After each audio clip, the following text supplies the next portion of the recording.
for abortion.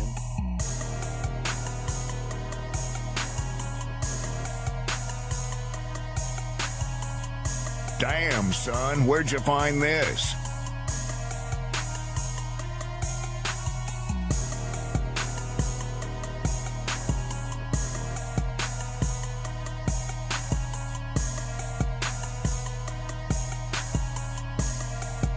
What's up?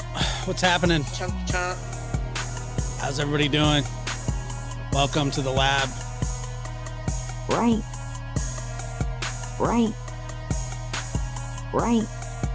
Make sure you can hear me fine. I hope that's the case. Damn, son, where'd you find this?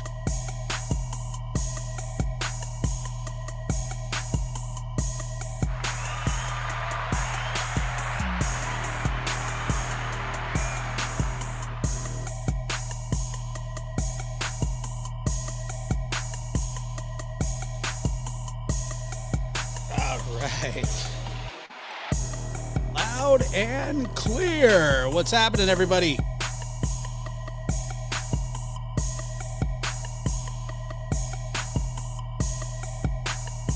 Alrighty.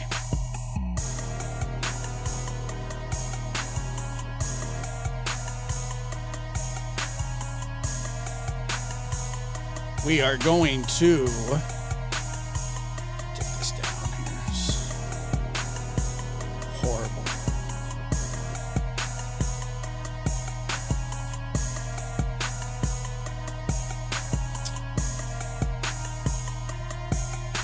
What's happening? There you are. I can see you now. If you can see me, I can see you.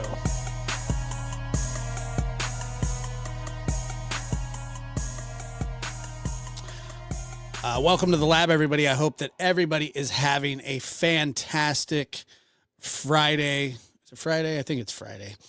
Evening, December 20th. It is Friday. And thank you so much for joining us tonight. And we are going to talk about a case that has been going on for quite some time. And I truly sometimes am baffled at the amount of time that this case has been going on with everything that's out there and everything that's been out there. For those of you who are just joining or not, if you're not up to date on the case of little Michael Vaughan,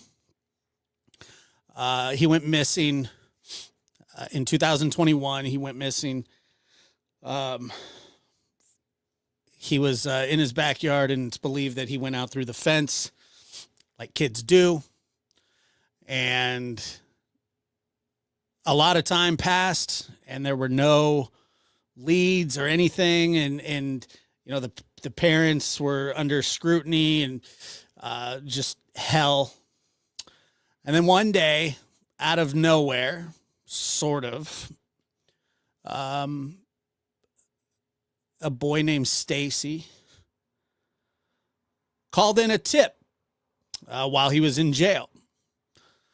And what happened from there, and let me show you here, is that there were four, let me take this down. There were four suspects that were named.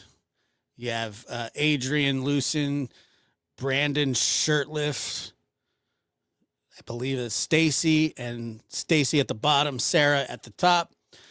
Those right there are your four suspects named by Chief Huff, the chief of the Fruitland Police Department. Many people were very relieved to hear that they had these people as suspects. And you can see Chris right there rocking it with his CCF vest on, looking great, looking good there. And there was just this whole story that ensued, you know, after the Stacy. It seemed as though Stacy was trying to get ahead of whatever was coming his way when it came to the Michael Vaughan case. And, you know, it seems as though law enforcement, although they don't know where Michael is, they dug up a backyard based on the tip that Stacy right here gave. Now, I watched the other night as Stacy tried to, I guess what it looked like to me was that Stacy was trying to manipulate the situation by talking to Brandy, Neil, Vaughan. I don't know. You can use all three names, I guess, but and Brandy, it's good to see you. Stacy doesn't want people thinking that he's a suspect in this case. Stacy is threatening to sue people that slander his name. Stacy wants people to just forget it because he doesn't know. He doesn't know what happened. He has no clue. You know, which is interesting, considering he's the one that started this entire thing. Neil Vaughan. It's like anybody that has three names is something. I'm trying to think of somebody that Neil, was his name? Michael Clark Duncan, the guy from the Green Mile. He was the best. And then, so there's this channel that some of you may know, some of you may not, and we are going to promote them heavily because they're a fantastic channel that I've been subscribed to for quite some time. I was made aware of them through the Interview Room and Chris McDonough specifically, and I watch all their stuff. They talk about Michael quite often, and they you know, the channel is it's fabulous. They do an excellent job, and we're going to play a little bit of that as we go along. She is a Vaughan. Yes, she is. No question about it. No question. But, you know, a lot of people know her as Brandy Neal, but she is married. Brandy Vaughan is her name. And, you know, I think that's a really beautiful thing, too. You want to have the same last name, you know, as your kids and, you know, husband. It's a beautiful thing. And there we go. Missing Pacific Northwest Crimes Revisited. And the link is in the description. If you want to watch the interview or the whole show from start to finish without my commentary, be my guest. It's linked in the description. Check it out. I don't know.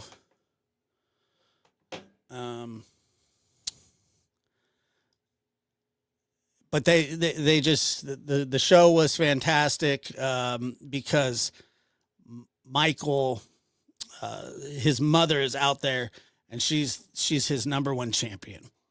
And she has been for a long time. Let's see here. Let me bring up a picture of Michael. I don't know what just happened there.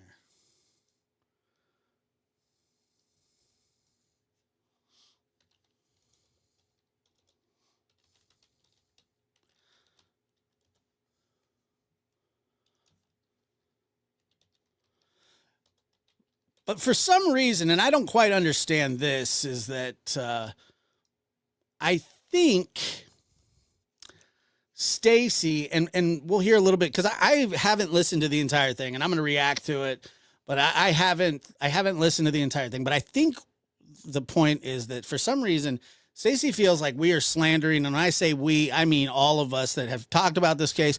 I have talked to Stacy personally. I did the interview with him on Justin, I think it was Justin for All's channel at the time, now Clutch the Pearls, something like that.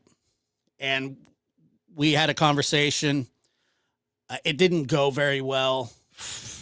If you were to ask me, he came off disingenuous. He came off not telling the truth. And that's just kind of how I felt and feel about it. Now, there is a picture of Michael Vaughan. If you have any information, please contact the Fruitland Police Department and report it as soon as you can. Yeah, you certainly do not have to question the Vaughn's parent. They have done everything that they can, and they continue to do everything they can to bring Michael home. I spoke with Brandy briefly after what had went down on PNW. And like I said, the link is in the description, so make sure to check that out if you have not.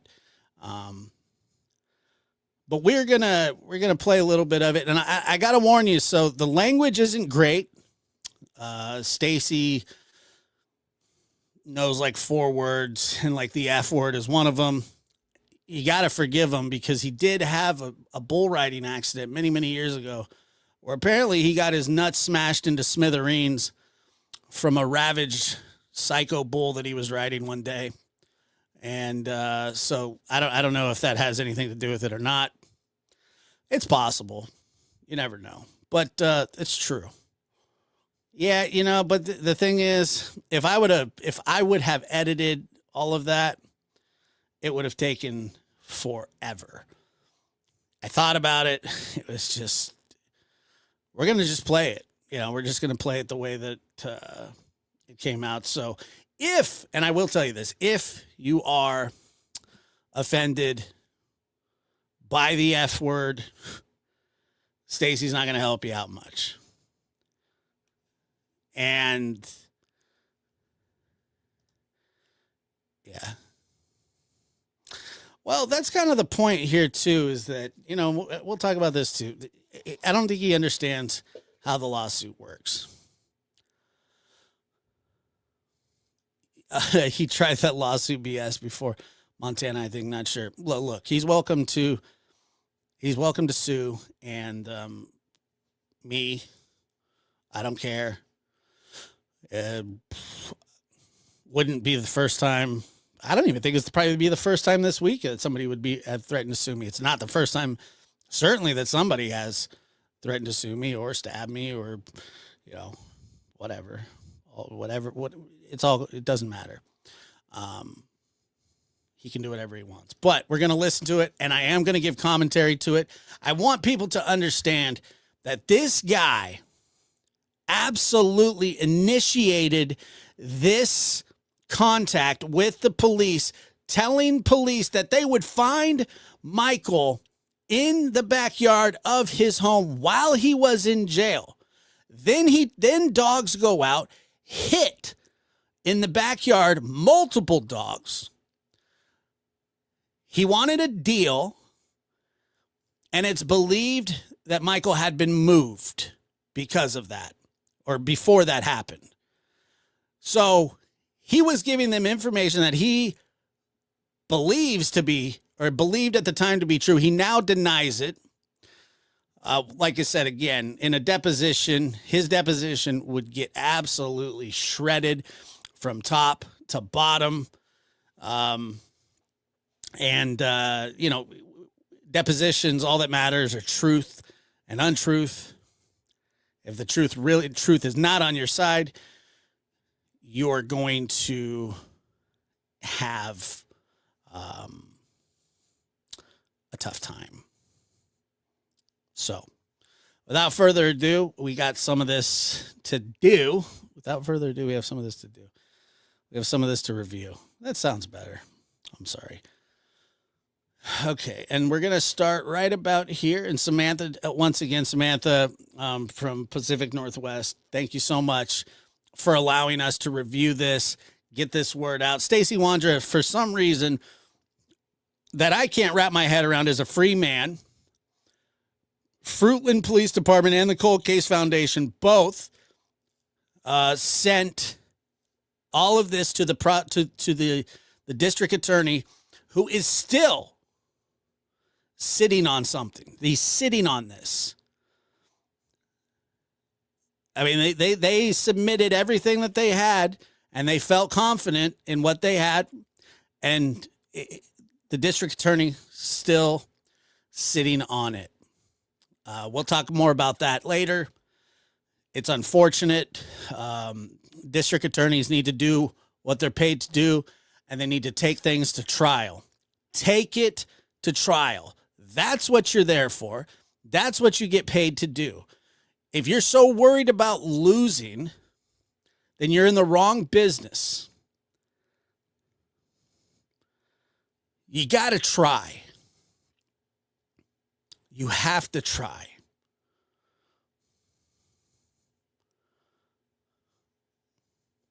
You just have to try.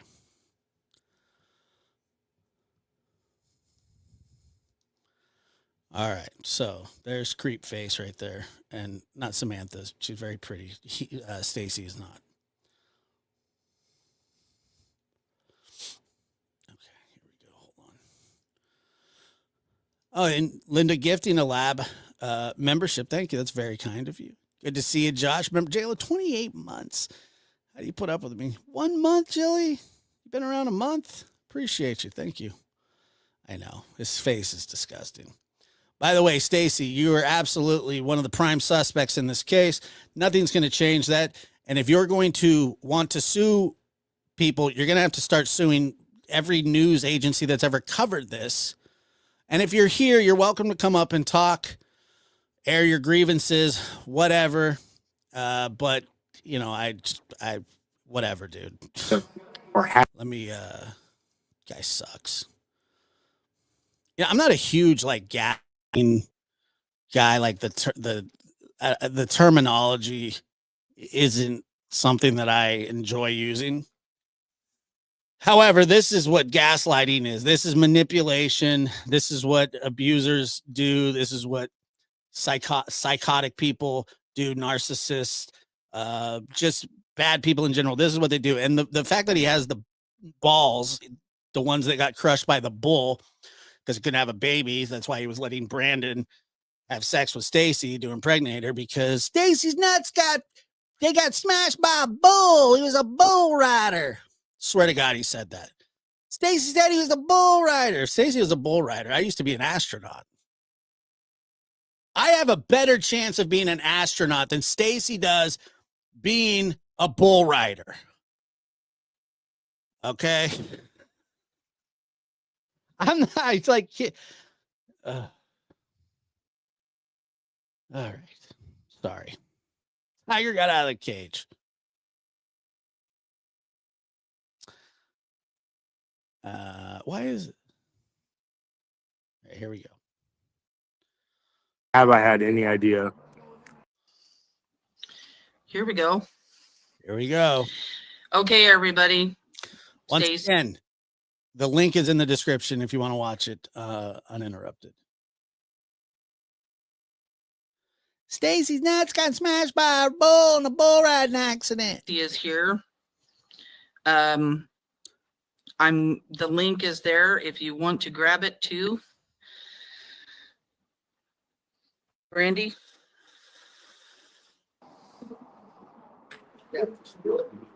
Hello, Stacy. Yeah, bull riding's a thing everywhere. That doesn't mean anybody can do it. I know you're mad and upset, but like I said before, I told you that if you came up here, I'll be nice. You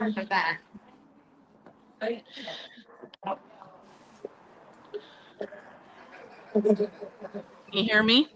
Yeah. All right, just making sure. So is there anything that you'd like to say? Yeah, there's a lot of shit, actually. All right, well, speak on it. Well, I'm just handing you over the stage so you can say what you need to. Looks like you're fumbling around trying to get some stuff ready, so I'll give you a moment. Damn it. Are you there? Yeah, I'm here. We're all Look.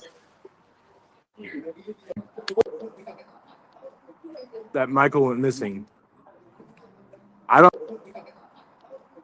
That Michael went missing. I don't know, nor do I have any idea, or have I had any idea, of what happened to him. I'm sorry that you're going through what you're going through, and I'm sorry that you have to deal with this. I wish I had Brandy. more information to give. I know, I see it. Give me a minute.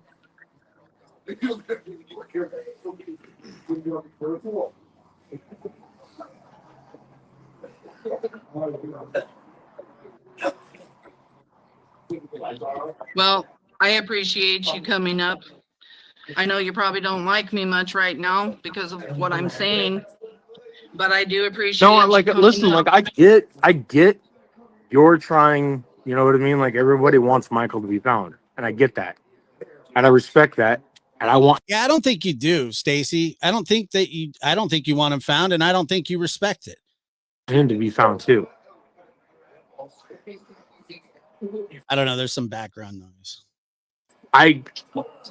When I said that I've like cooperated with law enforcement out of the four suspects, I'm speaking in the terms of when they had questioned me. I was the first person to literally go in front of the panel, go in front of them, and tell them exactly our whereabouts that night. Amen. Amen. Like I know exactly like where we were. I know exactly what we had been doing. Like I don't know what else to tell you guys.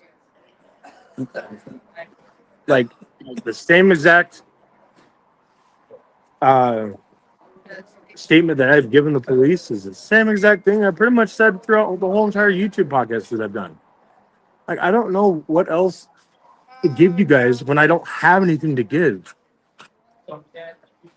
Law enforcement, Can I ask you a question? ask. The only one question that I've ever had for you that I've always wanted to ask you is, how could you give a tip about Michael being in your backyard if you didn't have some kind of involvement? I didn't have involvement, and that's the thing. And I've already explained that on another fucking podcast with I think Brooks and fucking whoever else I did it with. Yeah, you did it with me and Justin, Brooks, and I think there were others too. And quite frankly, like, with somebody else gets very familiar with fetal alcohol syndrome, when somebody gets put under an extensive amount of pressure, when that one person is willing to give a statement freely and openly, knowing that there was no involvement, and they keep trying to pinpoint something on you that I don't know that much about fetal alcohol syndrome, and I'm sympathetic to anybody that suffers from anything like that. But I don't know what fetal alcohol syndrome has to do with this specifically, because Stacy's the one that called in the tip to try to cut a deal with law enforcement. So I don't know what fetal alcohol syndrome has to do with this. I'm just throwing that out there. I never fucking did. Number one, I wanted to get them off my fucking back.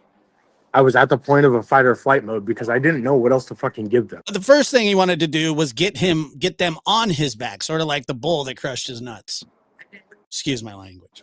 Like, was I supposed to give them what they wanted to hear? Because I've been telling them the same fucking thing. Like, I don't have any involvement. I didn't have any involvement. I don't even know who Michael is, nor did I associate or talk to the family.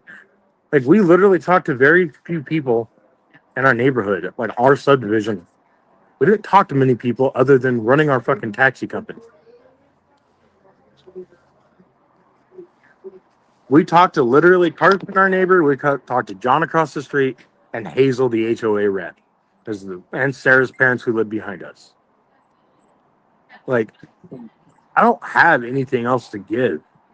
I have literally openly given my statement time and time and time again, reflecting on what details that I can, like, which is very specific. The thing is that so many of us has seen you talk and everything else, and there were so many contradictions when you were, up there talking. So it just makes us all question. But no, and I get that. But you also got to, I get that, and you also got to take into account we're talking about something that's fucking 3 years old. I didn't give my statement. Like, I didn't start doing podcasts until 2 years after that. And literally until I got out of fucking prison last November. So it's like you're trying to expect me to fucking like remember shit to the fucking T. And I specifically noted in any of the videos that I've done, I said my information may not be 100% accurate to the point, but it is to the best of my knowledge. And I have specified that. Like, I don't know what else to give you guys. Like, all I can tell you is that I'm sorry that this boy has gone missing. I'm sorry. Like, if I had answers to give, I would give them to you. Well, the thing is, though, you tried. You tried to leverage a deal with law enforcement. You thought that he was still in the backyard, and he wasn't. I don't have anything to give. But I'm guessing you know a little bit more than that. I want Michael to be found just as much as everybody else does. Oh, that's not true. The Like, I link that heard was it. just added to chat is for Brandy, everybody. Just letting everybody know. Sorry, didn't mean to interrupt you, Stacy. It's fine. Interrupt him all you want, Samantha. Like, I want But out this of boy to everything you could have told law enforcement, you told them Michael was in your yard. No. I'm still just trying to make sense of I that know, stuff. and I get where you're coming from, but what else was I supposed to say to get off my fucking back? They weren't listening to the fact that I had zero involvement. I told them that time and time and time again in every one of the fucking interviews that I did with them. Yes, I made it. I got to reiterate to you guys that, and I'm going to reiterate this as much as possible, but he's the one that started this. I 100% made it up. But guess what? They haven't fucking contacted me since. And no, I haven't talked to fucking law enforcement. And if they wanted to talk to me again, sure, I'd be more than willing to talk to them. Like, yeah, I know it.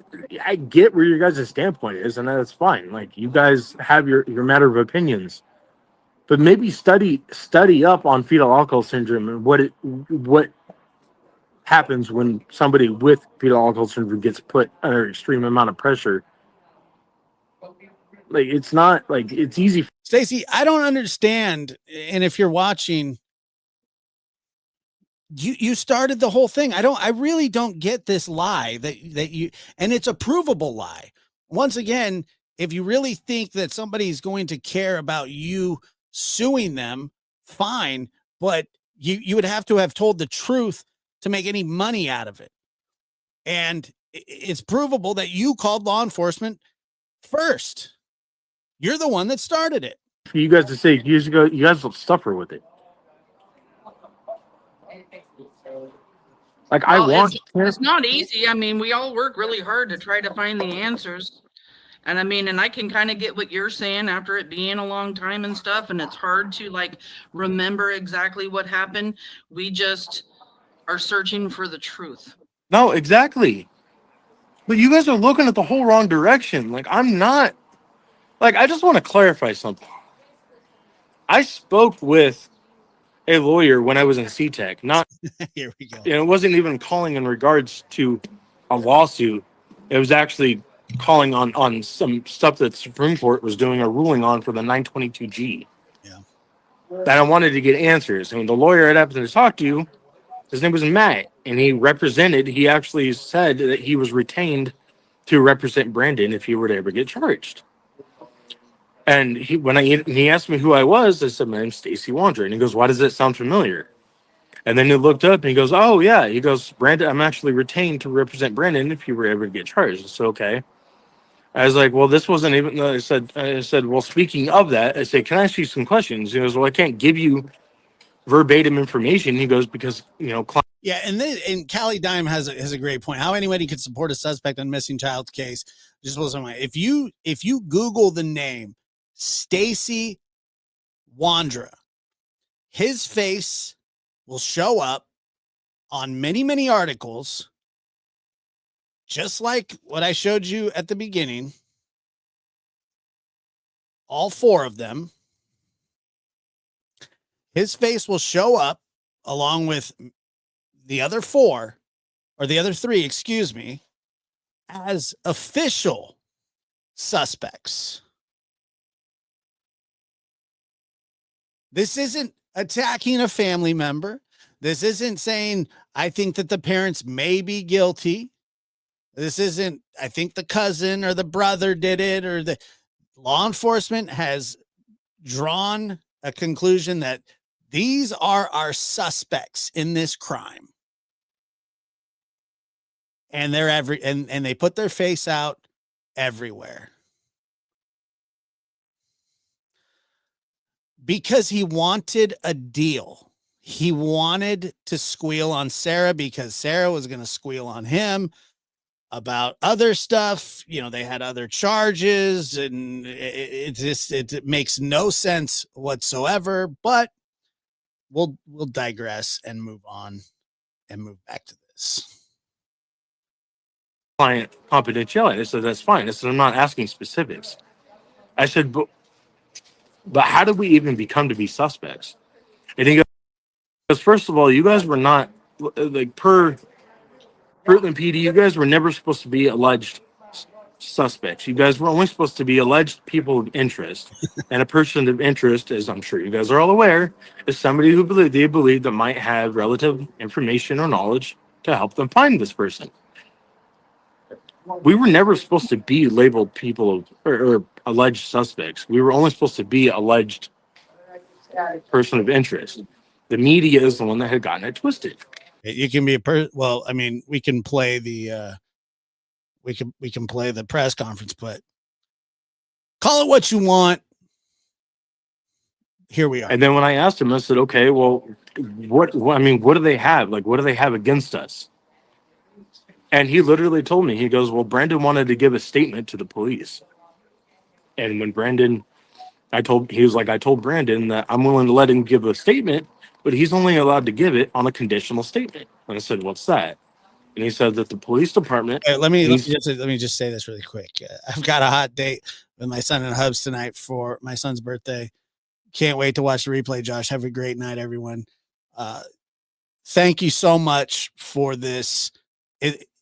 It helps more than you know, and I'm sure that law enforcement is loving to listen to this as well. Enjoy. Happy birthday to your son. You're all class, and thank you again. We'll talk soon. Provide me and give me all of the documentation and the GPS records of all three of you guys that night. And he goes, and he goes, I want evidence that ties you guys to this. And when he told me that he approached the Fruitland PD and told them that Brandon was willing to give a statement, they literally told him that we don't have any problem giving you all the phone GPS and everything and all the records you want. But as far as evidence, he said they don't have anything to give. They don't have anything that ties us to this. That's what verbatim. And if you guys want to look him up, his name's, I don't know his last name. His name's Matthew, and he works for Murray, Zellen, Johnson, and Meridian, Idaho. Oh my God, my phone's going crazy. Just letting everybody know I am not even looking at my phone right now. Stacy Wondra's up on panel, as everybody can see, and I'm quite busy. So stop blowing up my phone, please.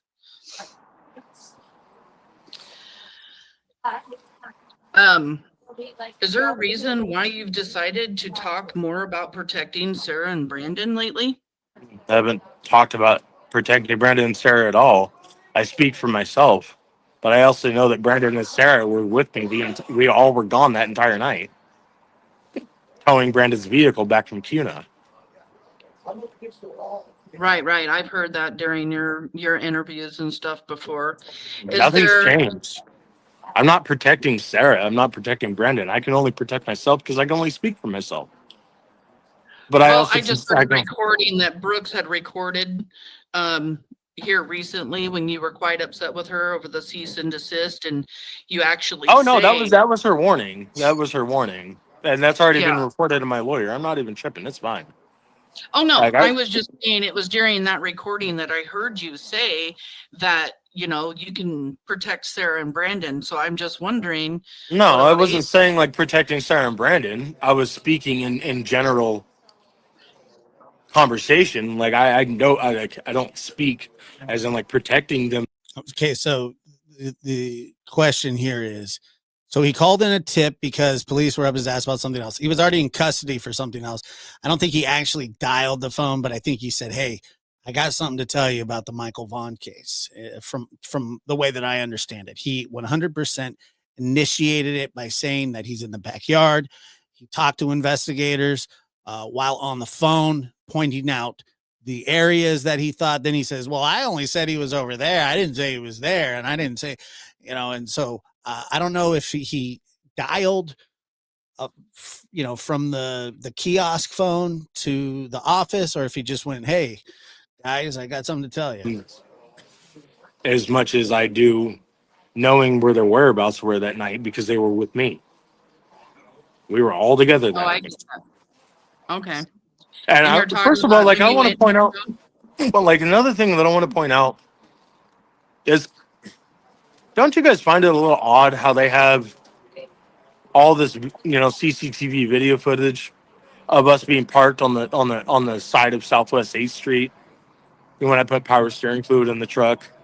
And they have video footage of me pulling in the fucking splash pad to get my can of chew out of the fucking side of the passenger side of the car. But From my understanding that, coincidentally, well, from what my understanding is, the CTV camera picks up more towards the end of 8th. no, that's not, And it no, does because Southwest 8th Street wasn't at the end. It was right directly outside of our subdivision.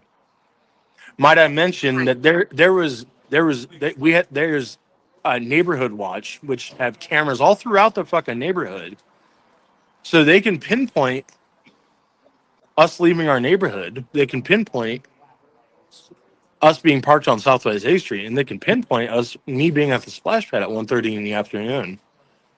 But somehow, some way, they can't fucking pinpoint. Well, I don't know if you guys remember this, but let me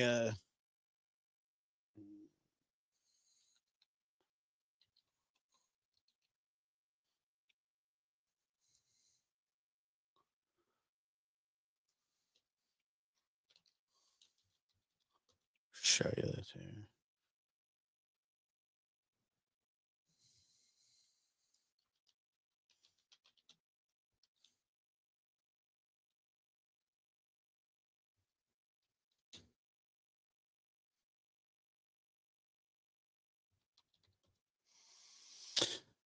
Let me see, where is it?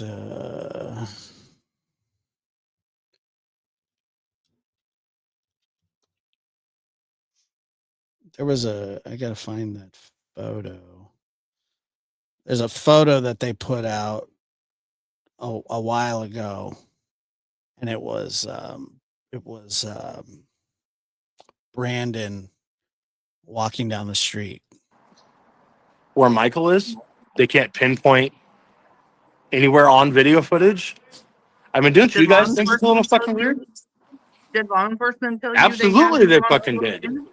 Yeah, I don't find it weird. they showed me every fucking thing. That's what I'm like. You guys don't even understand.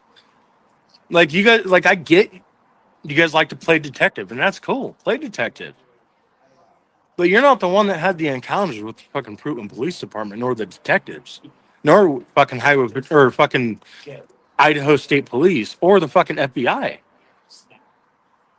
Little do you guys know, I'm the one that voluntarily gave a fucking polygraph test and passed it with flying colors, Flying colors. specifically to 5 questions that they asked. Are you the only one that took polygraph No, tests? Sarah and Brandon both did it because they both got brought in the same day. Are Brandon you got aware of one of your friends that came up on my panel a couple of weeks ago? who's that? I don't know. She was a blonde. If anybody in chat remembers her name, her like YouTube name, she was saying that she was your friend, and then she pulled you up on her phone while she was up on my panel screaming about Adrien was at the house that night. And we know that you've said that Adrien was not at the house that night, but your friend was saying that he was. I don't know. So I'm just A curious. blonde friend? I don't have any blonde friends. I'm sorry. I don't have. Country Cuz. Her name was Cuz, C-U-Z. And then when she Who? came up on panel, it came up Country Cuz. I don't know who the fuck that is. Yeah, some blonde girl says that she talks to you all the time and that you've No. Who speaks to ladies this way? Like if you know, come on, it's just rude. she was I don't- not saying that you said that Adrien was at the house. She was just trying to convince everybody on panel that Adrien was at the house and he's your friend and she knew. So I was just asking you, was Adrien at the house that night? No, I like I said, I specified that. No, Adrian was at the house because he was the only one that was left there when we had left. Because we had asked him if he wanted to come with us that night, and he said, "No, I'm going to stay home." And I So you're specified saying that. We don't know if he's nutless. We just, from the story that Brandon told us, they're crushed. He may still have them. I don't know. that Adrien was at the house when you guys left to go to Kuna? Yep. And I told you, I specified that on panel. Oh, But he didn't have access. He didn't have access to any of our vehicles. We don't ever leave our fucking vehicles or any of our means of transportation anywhere in the house. And we Was would he never let there? him drive our vehicle. was he there when you guys got back home after Yeah. the towing? Yeah, he was in his fucking room.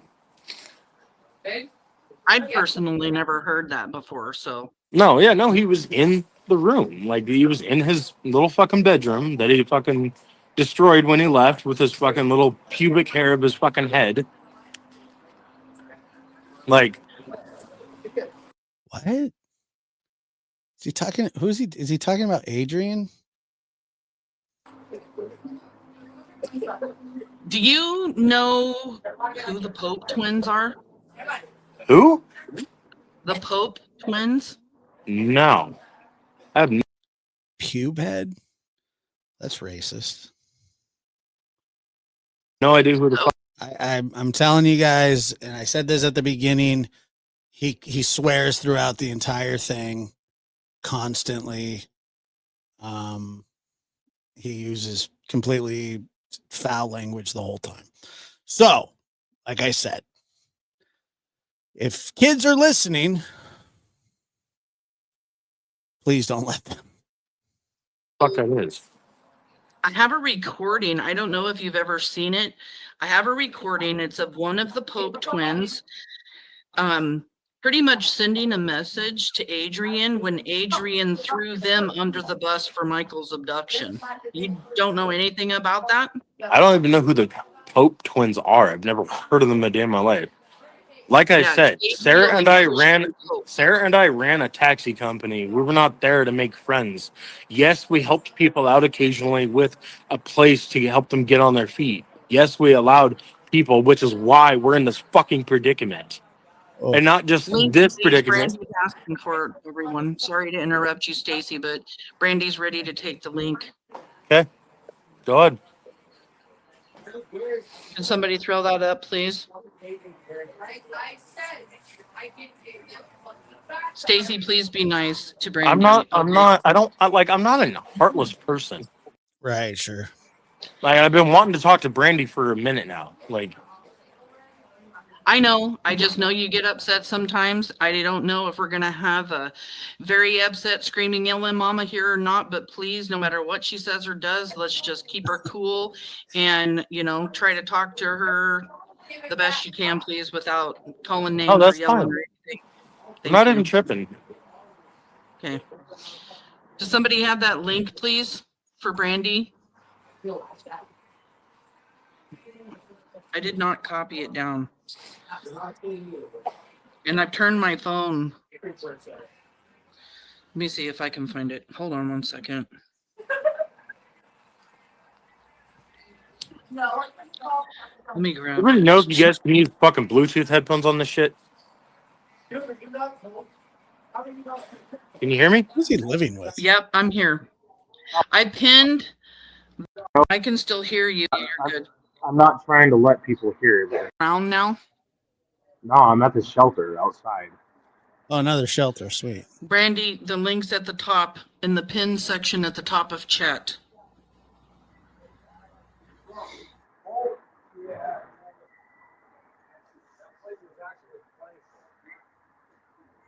I'll try old school way and throw it up too, just in case. He's at the shelter. Of course he is.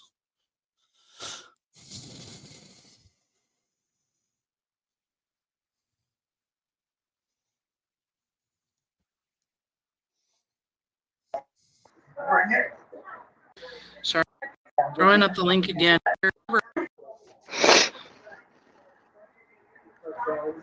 Hi.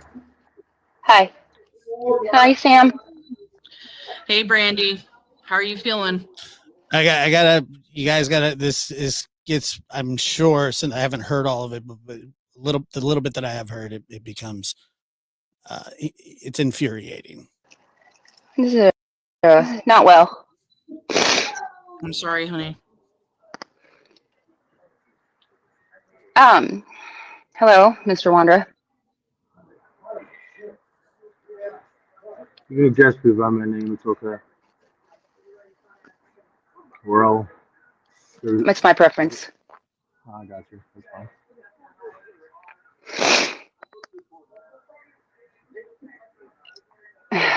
I have so many questions. So many. One, your lawsuit and slander. It's not slander if you're a named suspect. Correct? Not a named suspect. That was the media that fucking got that twisted. Excuse me, named suspect. Can't hear you very good, Stacy, and I think it's because you've got your things in. I'm sorry. Hold on.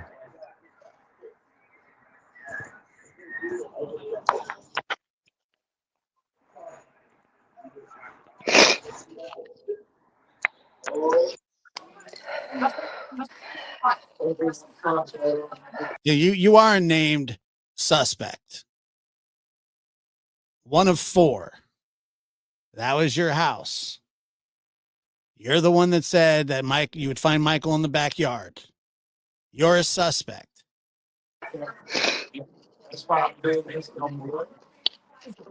Sounds like if you were to ask me that when you tell the police something like that, it sounds like that may or may not have been wrapped up in possibly a confession. I don't know. Sounds like some sort of confession to me. Just didn't work out for you, bud. Can you guys hear me okay? I can hear you. Okay. Let us know if you can hear both of them, please, in chat. And then I'm just going to hand over the stage to both of you guys.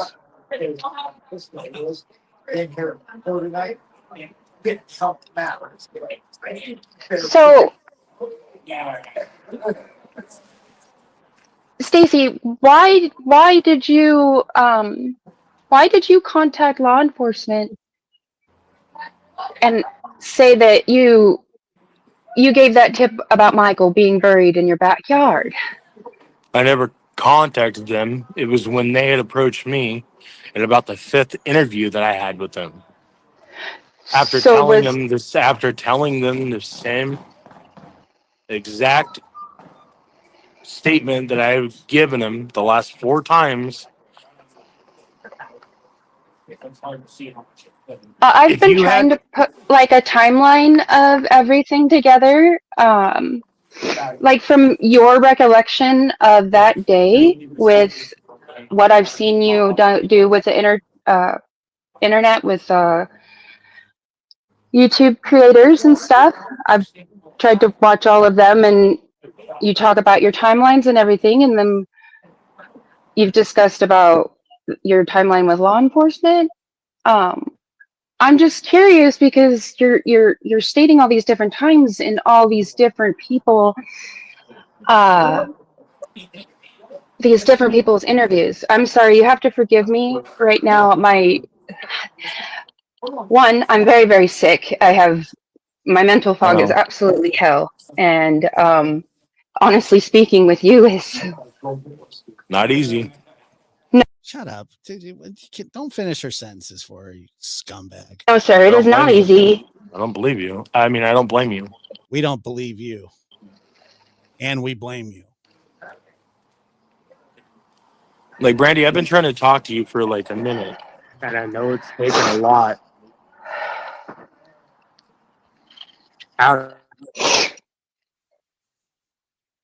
And Stacy, you cut out. Sorry. There you go.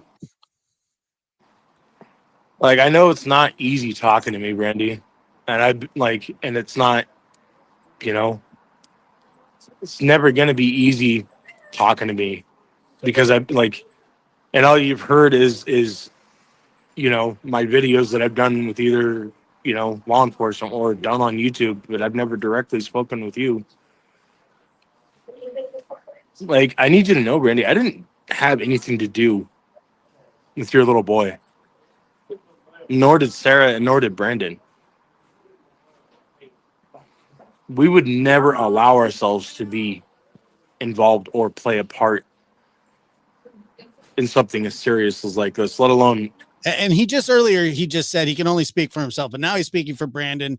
And I think he's trying to speak for Sarah. Can't even speak for himself. Lucy in the Sky, thank you so much for your donation. This is love to Brandy and her family, of course, and always. Thank you for supporting the channel as well. It means a lot to us. But definitely love and support to Brandy. Member for 36 months. Has it been that long? Love Pink? Brandy, we all stand with you, sweet mama. We sure do. We always will. Like, yeah, I have a felony history, but guess what? My felony history doesn't pertain to sex offense crimes. All right. So I heard that part and I don't know what he's talking about. I don't know why he went there. No, I don't think that was ever brought up. Well, I mean, he did. He brought it up. Like he brought up Michael missing. It's like, come on, dude. Jeez. And by the way, you don't get charged with anything. I mean, everybody has to be charged with something the first time. Nobody, like if you charge somebody, oh, you've this is your sixth time drinking and driving, but we never charged you with it. Like you have to be charged with it. I don't understand why. I have no clue why he would do that, except I have 2 federal gun charges and 4 state felonies, 1 in Idaho and 3 in Oregon. how is he out? Why are you free? Like,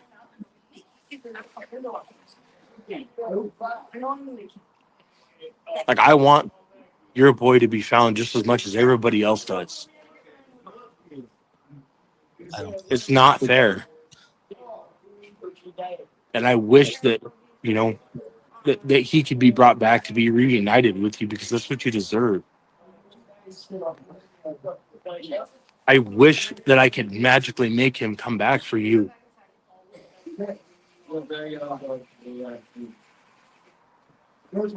Like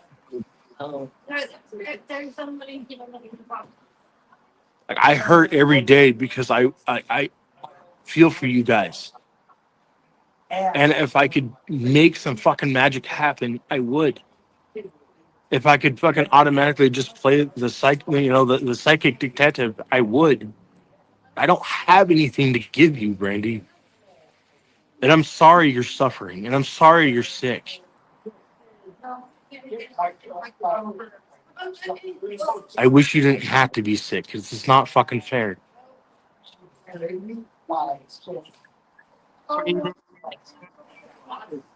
Huh? I'm asking Brandy if she's there. I'm down with totally. So I got tonight and tomorrow. Okay. I cannot run out. Do you have any more questions?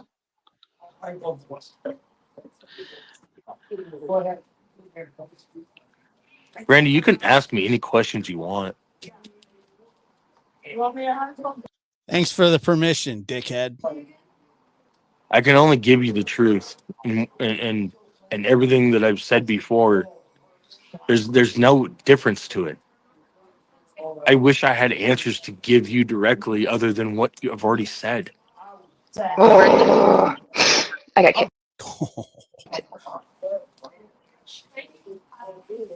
Ah. I'm behind it.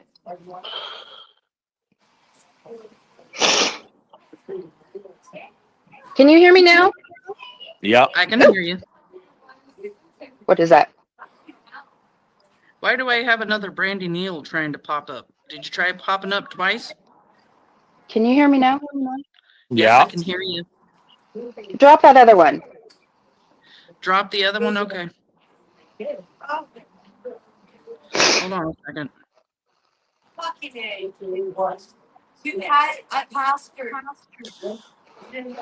June says, sending prayers and love, Brandy, for your family, sweet son Michael, Monkey Vaughan. We love you. Thank you for that and the kind words and the support to Brandy as well. I thought Here we go. All right, you're there and we can hear you now. He could give a crap less. Somebody got people talking in the background. Is that your house, Brandy? No, it's me. I'm out in the shelter. Oh, okay.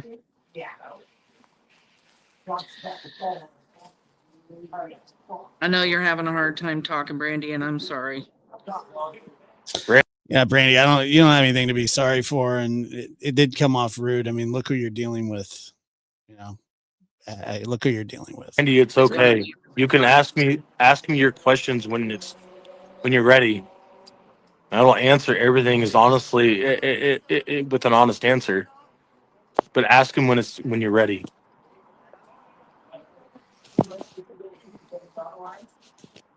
First, I was saying just go in there and ask some people.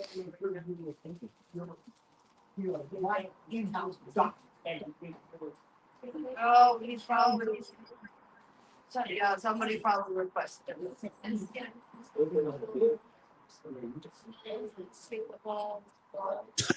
know. Is there anything that you have to say maybe about Adrien or anything and his involvement in all this, or anything I about Adrien? can't. All I know is that Adrien was the only one left home that night. Hold on a second. No. You hold on. Are you still there, Mama? White hair, part of period. I don't know where it's. No, she dropped out. Yeah. I don't know that her link was good. You know, to be honest with you, Deb, I think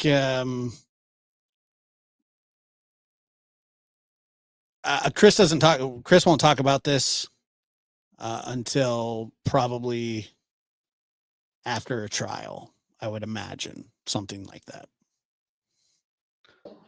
No, that's a lot. She's coming, she said. She's still coming on. I just don't think maybe something was up with her link or something. Like, I can't speak, and nor will I speak on Adrien's behalf because we weren't with him that night. But what I can also tell you is that I know from what the lawyer I spoke with and what he had confirmed is exactly everything that I've been trying to say and tell you guys that we have not had any involvement in this. Oh, you're going to have fun. Like, this is going on 3 fucking years, almost 3.5. You know, it's just, I guess it's just crazy to me because, I mean, you even have Sarah talking about, you know, Adrien's the one that did it to Michael and that you're the one who buried him. And then you're the one who says something about a tip in the backyard. So, I mean, these 3 things specifically tie both of you guys in somehow.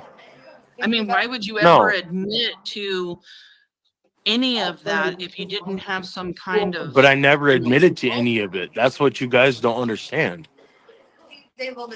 Did you not hear any? My guess is, so he's already ran the circuit.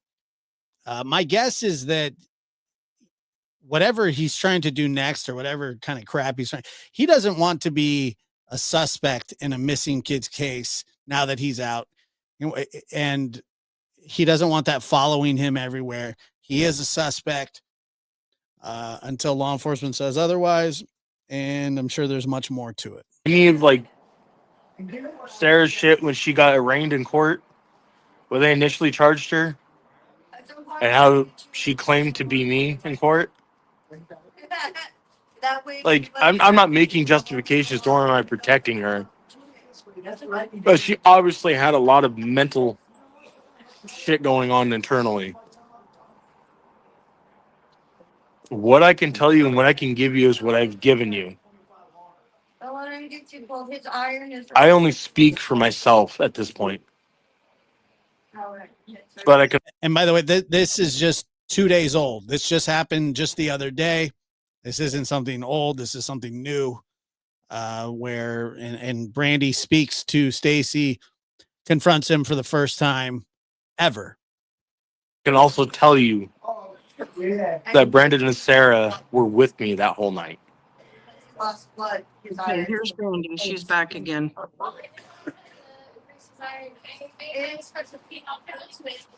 Sorry, hun. I know it's hard to hear. He is at a shelter right now, so there's a little bit of voice going on in the background. Okay. Am I echoing? No. Nope, you're not echoing. Okay.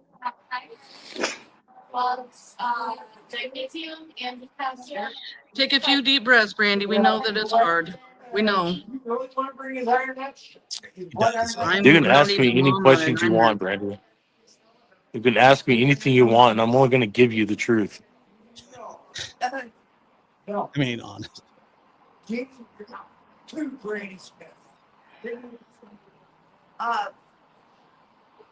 don't want to bring it up fast?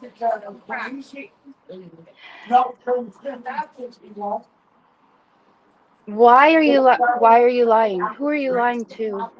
Me or law enforcement or the world? I'm not lying to anybody. I haven't Now you're lying to everybody. lied, Brandy. And that's the thing. Like, I don't have, nor have I had any involvement with something like this. Like, however, not all of it is. your boy deserves to come home to you. And I want nothing more than for him to come home to you and your family. Yeah, I'm on the video. Sorry.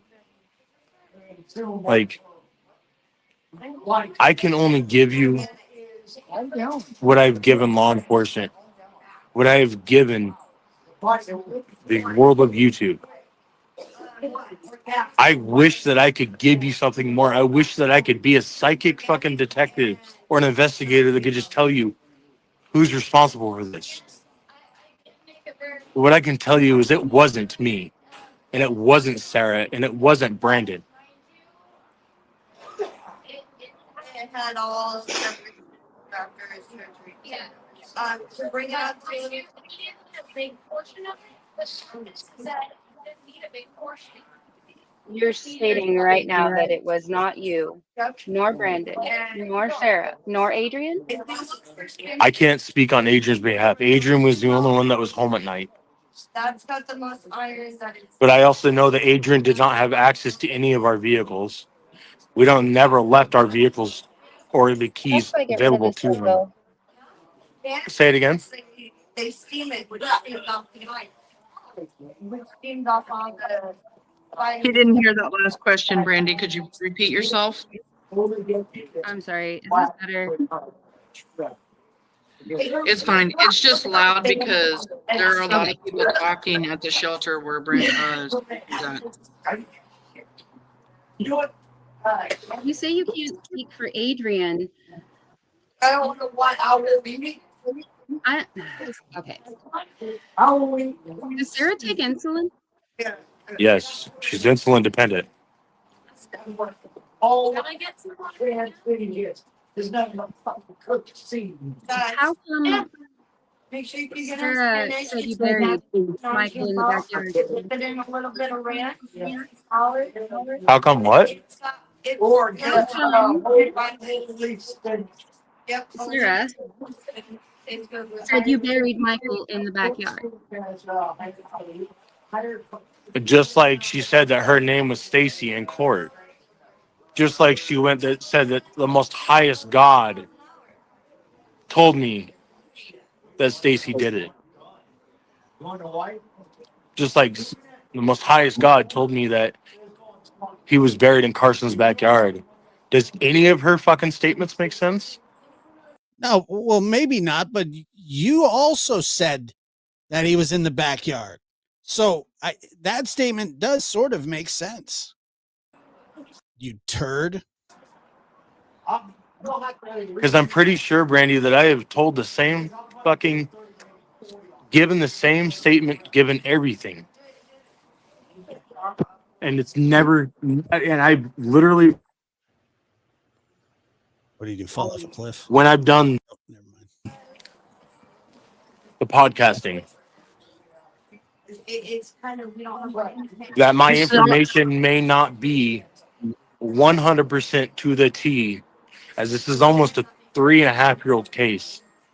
1,240 days to be exact. 1,242 days, I believe now.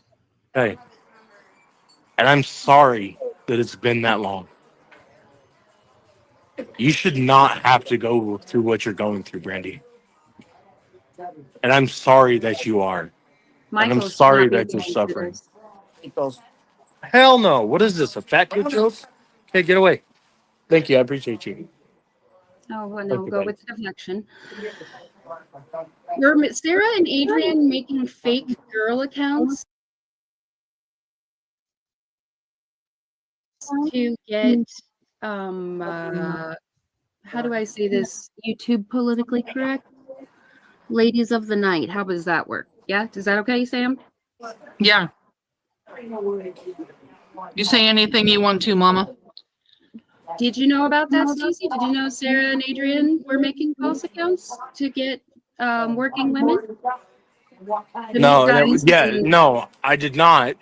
But I also know that Adrien had approached Sarah and said that he said that if you help me create fake accounts, that I'll pay you a percentage. And I remember telling Sarah specifically, don't fucking do it. So you didn't have any involvement in them setting up fake accounts to No. meet guys And I told rob no, them no, because not they're at all. smarter than you? Not Was at all. it? I wouldn't allow myself with that. They didn't set that up? Oh, but so you knew that they were setting it up, but because No. they stated No. they were smarter than you, Adrien and Sarah were, that they were gonna do it to rob these people so you guys had money? No, and we never, to my knowledge, the only income that we were getting, Brandy, was from our taxi, from doing taxi rides. There's a reason Aero Express got put out of business because of their pricing and how they were out charging people. There's a reason we were the only taxi company in Fruitland, between Fruitland, Ontario. Like, that was our source of income. That was the only. What happened? Let me see here. So Susie Q73, donation for Brandy and family. Prayers and love for you. And Monkey, you are always in our thoughts and prayers, and we will make sure to get that donation to Brandy and her family. Oh, the lube company. The lube company didn't work out because Arturo Rojas, or whatever the fuck his name is. Mm-hmm. And You fall off a cliff? You cut out, Stacy. Oh, there you are. I'm right here. I'm sorry. Excuse me, I got blow my No, like Arturo Rojas was the owner of the Looks New, the detail building that we were renting a shop bay out of. I know, but. And in our contract agreement that we assigned, it said that he would allow us to use the air compressor that was set up in there and the wash bay system to be able to spray off the concrete inside the shop so that we didn't leave oil stains.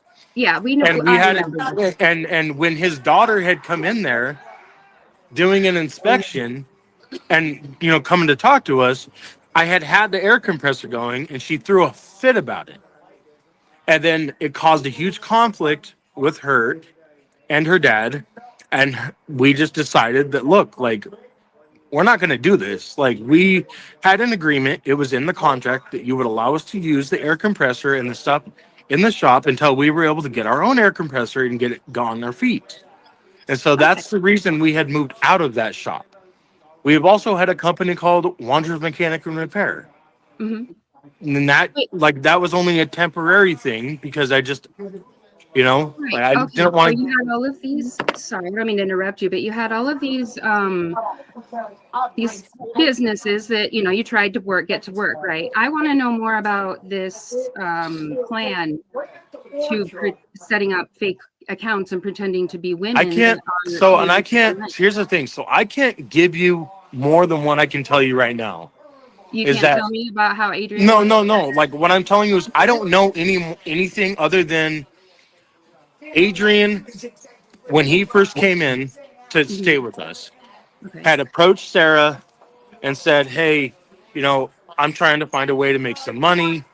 I have an idea that we could create some fake accounts as women and get money from people." And I specifically told Adrien and Sarah, I said, "No, you guys shouldn't be doing this shit. That's illegal, number one. And number two, it's not right to take from people." Okay. And I specifically told Adrien because he claimed that he got disability or fucking workers' comp out of the state of New York somehow or some way. Because the whole deal was when we agreed to let him stay with us, it was, "Oh, I'll pay you, I'll pay you $250 a week to rent out that room." And we're like, "Okay." And then when the first week came, and because he's like, "Oh, I get paid this such and such day." I forget what day it was. He's like, "When I get paid this day, I'll give you guys $250. Well, that day came, and he's like, "Oh, well, my money didn't hit."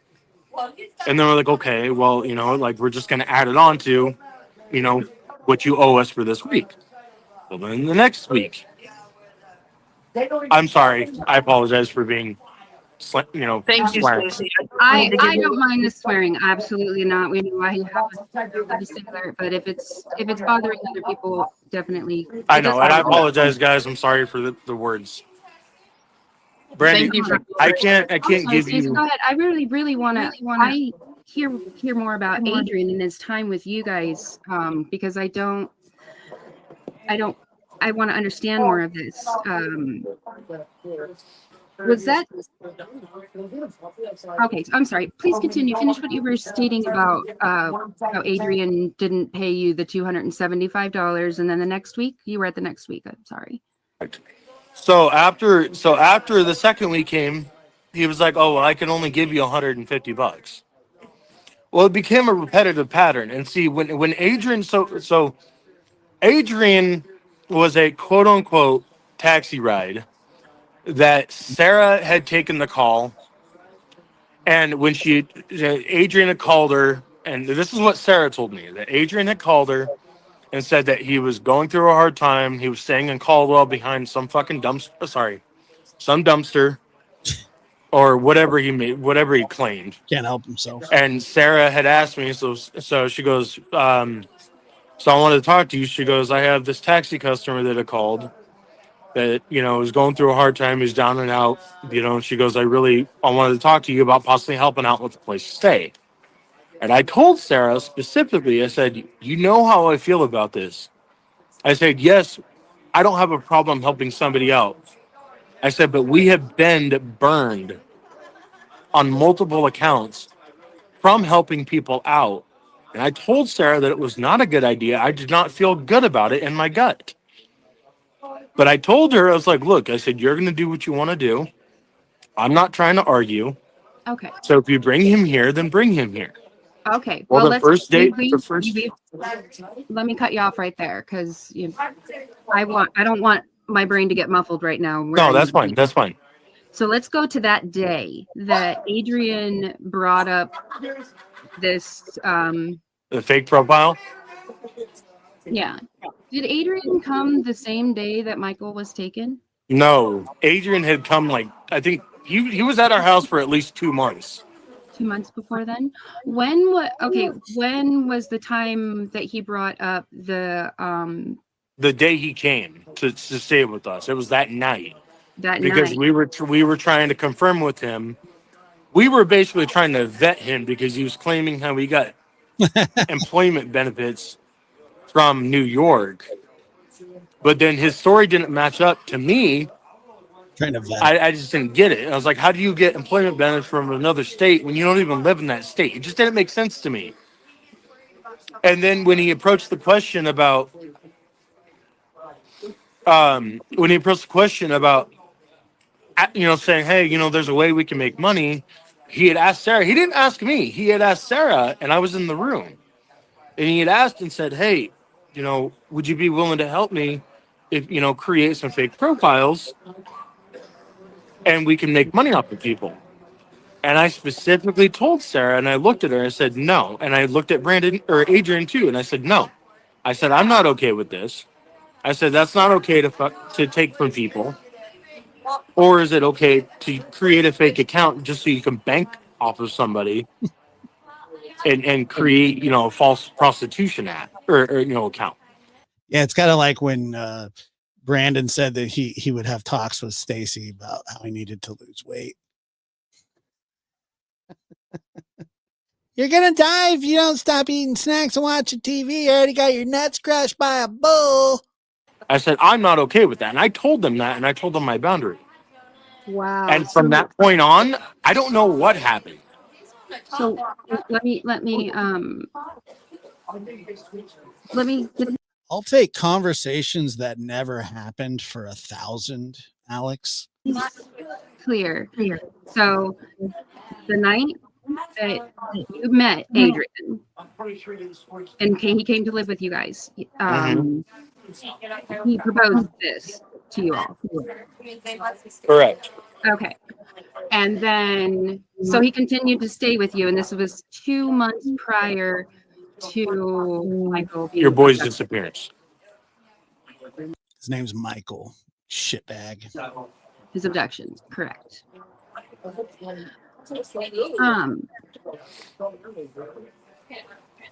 So I'm sorry.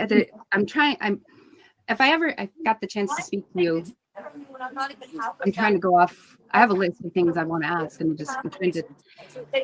Brandy, ask anything you want. I'm an open book. Brandy, I'm an open book. Yeah, sure you are, buddy. Thick as an encyclopedia. It's okay, Brandy. We totally get it. It's Dumber than one, but thick as one. got to be like the hardest thing in the world. Plus, we know that you're sick, and I don't know if you know it or not, Stacy, but I don't know if it's the medicine or her illness or whatever. I know. Kind of.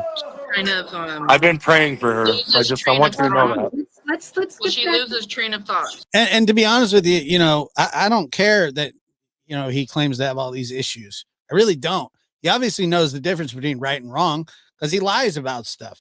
He lies to cover up the wrongdoings. So he can talk about his fetal alcohol syndrome or his traumatic brain injury or whatever it is that he has going on. I don't care. I really don't. If that makes me a bad person, then I'm a bad person.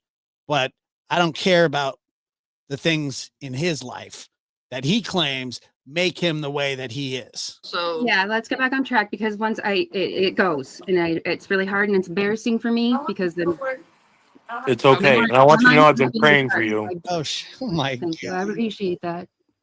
And it sounds like to me, Stacy, Adrien is Oh, I know why. That's what I'm. maybe a pretty bad guy, and it sounds like he got. Well, and that's what I told Sarah, because that's exactly what I told Sarah after we went to bed that night. I literally approached her and I said, "Are you fucking serious?" I'm sorry. I said, "Are you serious right now?" Mm-hmm. I said, Did you say I'm fucking serious? Are you fucking serious? Were those the exact words? Like, I want. No, I literally told her. I was like, "Are you serious? Like, this is like," I said, and I told her, like, I can't remember the exact wording. Okay, like I said, we're talking, almost 3 years. So what I do know is that I did have that conversation with her when we were in the bedroom. And I told her, I said, that's not okay. Okay. I said, and I asked her, I said, doesn't it throw red flags at you that this dude's trying to sit there and try to hustle money off people? So did that cause, like, Really in quick, I'll argument. tell you. I mean, Tell you this. He's talking about hustling money off people.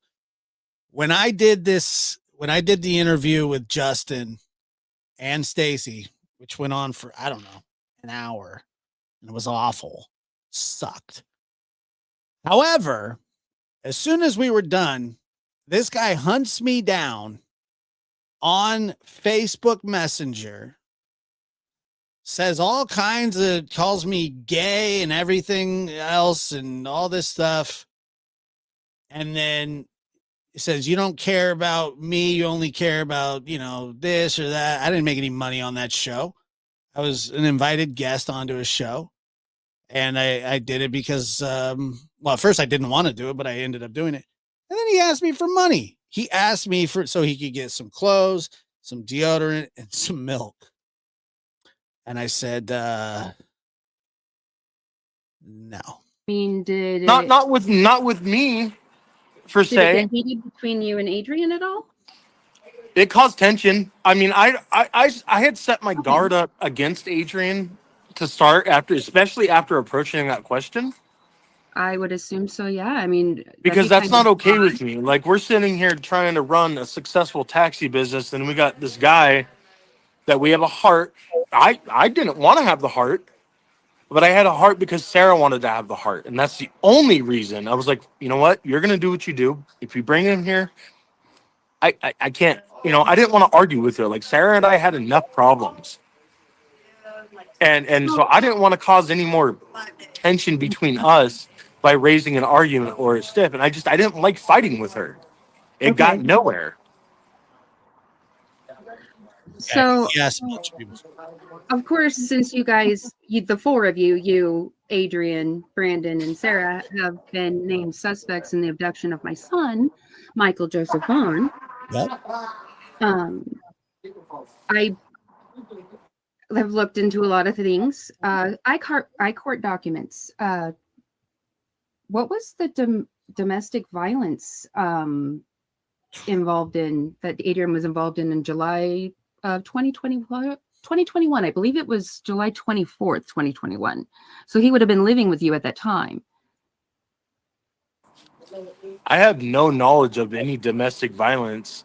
When we started getting so initially when law enforcement when your boy had gotten abducted, when the police department and the detectives had came and done meeting with everybody, when the detectives got done meeting with everybody within our household, I believe it was Juanita or Anita or whatever her name is, had came and told us, that you guys know that Adrien's a known human trafficker.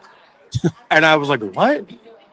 Because here's we don't do background checks on the, you know what I mean? Like, we didn't we're Christian people, we felt like helping people was what God wanted us to do. Yeah. So what would be the point? Maybe, definitely in the future, if this ever, were to help somebody out, yeah, I'm going to vet everybody. I'm going to do background checks. But that's that wasn't even a thought in our head. You know what I mean? And so give me 1 second. I just wanted to let you know, Brandy, that Purple did try to come into chat, but since I told Stacy that you were the only one that was going to be up here, and I don't want him to get scared off, that I didn't add her to the chat. So I appreciate it. Everybody understand that I am speaking to Mr. Wondra on my own free will. I want answers. I want questions answered. I need to know who's lying. I want to know why Stacy, you were named suspect. Like a horse's ass. Well, because I knew what you'll want to do. hold on 1 second. Stacy, could you try to put your ear things in? Oh, he muted so you could talk, Brandy. There we go. Thank you. So thank you. In California, it was the domestic charges, for Adrien, or not charges, the June 24th, 2020, July 24th, 2021. It was in California. So if he was living with you in July, here in Idaho, how was he involved in the domestic dispute in California 3 days prior to Michael's abduction? That's a great question, because I never knew anything about him having any domestics or any open cases in any other state. Again, we never did background checks. Well, no. I'm seeing you. I'm saying to you right now. You see how this sounds like a lie, because you're saying Adrien lived with you 2 months prior to Michael's abduction. Yeah, I believe he came in April or May or something like that. It was one of those months. So, and that raises the question too, because he was with us. So he was with you in Idaho, but got charged in California? Maybe it was a sentence. Maybe it was a court appear, like a video arraignment or a video sentencing, because a lot of times they do that. I don't know. Like, I don't know anything about it. Okay. Well, that's just one of the things that popped up. It's been kind of stuck in the back of my head. Tell me more about the scam that Adrien was trying to run. Isn't that a scam used for human trafficking?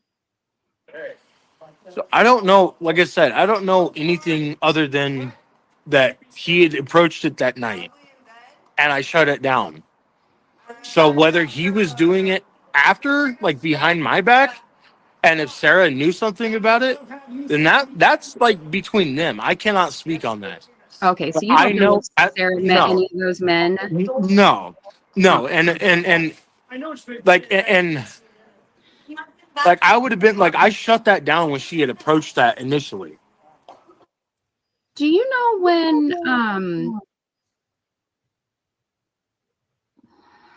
did he show up in Idaho?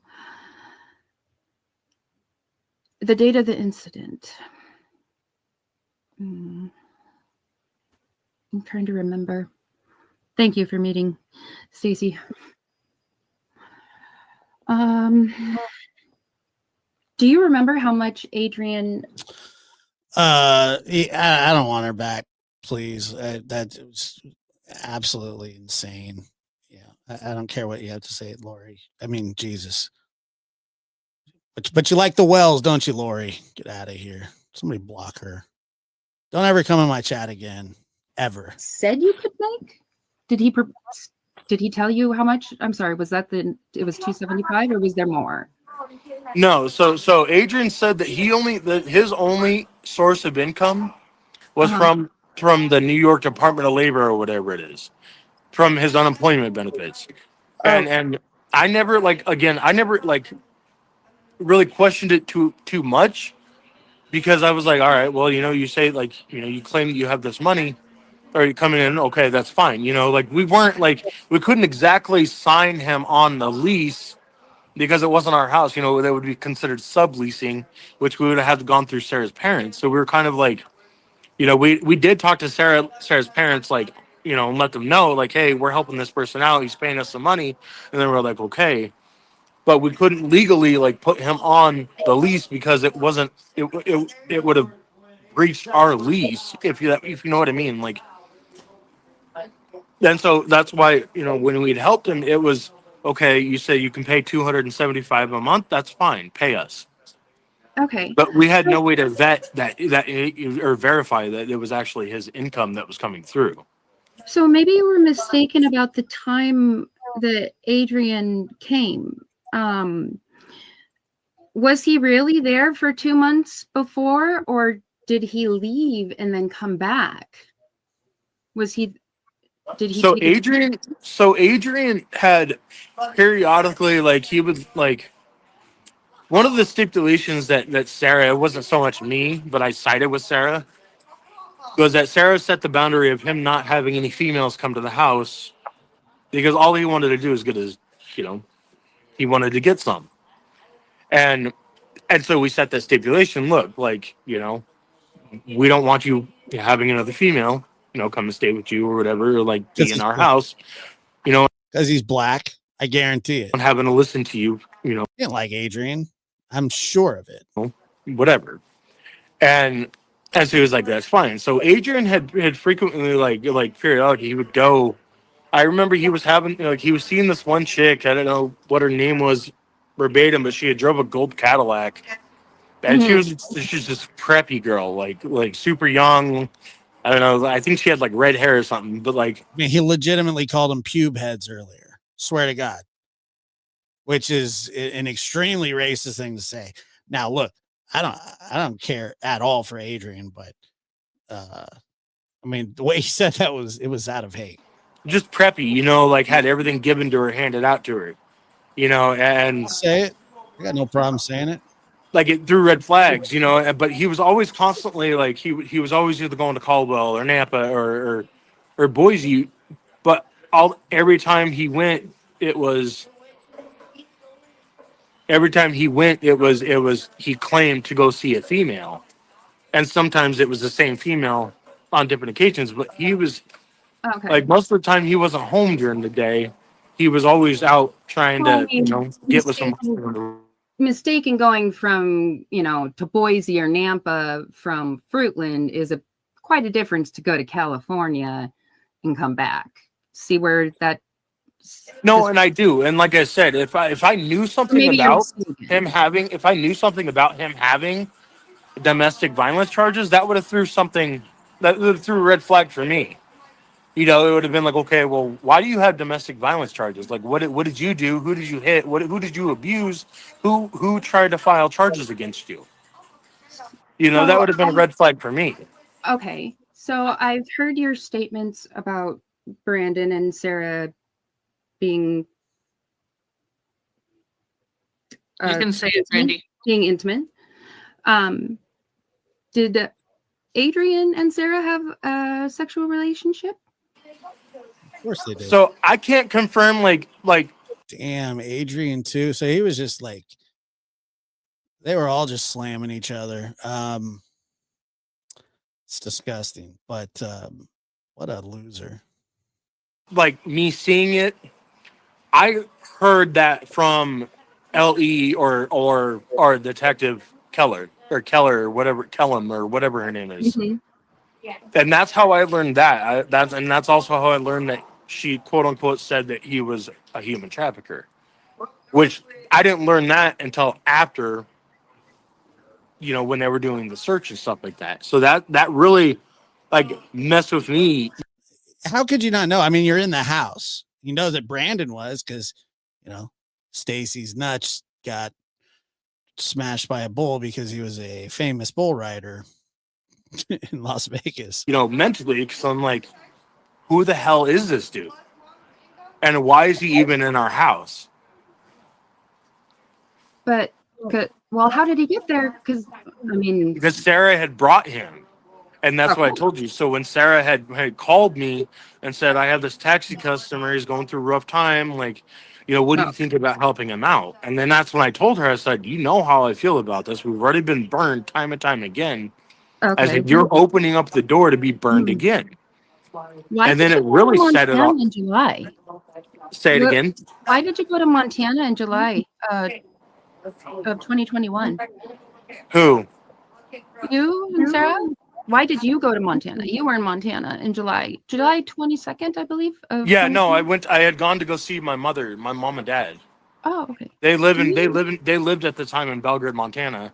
And I had actually just was able, like, because my dad had been very guarded, because I had hurt him like emotionally pretty bad, and so he had finally like let his guard down enough to allow me to come to the house and see them. And it had already been 2 or 3 years since I had seen them, and so Sarah and I had took a trip up there, and that was actually at the same time that my grandma and I took, we had gone to the GMC dealership in Bozeman because I had to go get a key remade for the Blazer that my grandfather had left me before he passed away in 2019.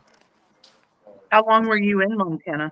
We were only there for a couple of days. I think maybe a day or two. And then we had come back because we, again, we had to get back to our taxi. So we didn't have. Did he fall off a cliff? Much time to really do anything other than, like I said, it was just to go spend some time and catch up with my family. So Brandon and Adrien were living with you at that time, correct? Correct. Okay. Do you know a Steve Moylan by chance? I've never heard that name. This Is no.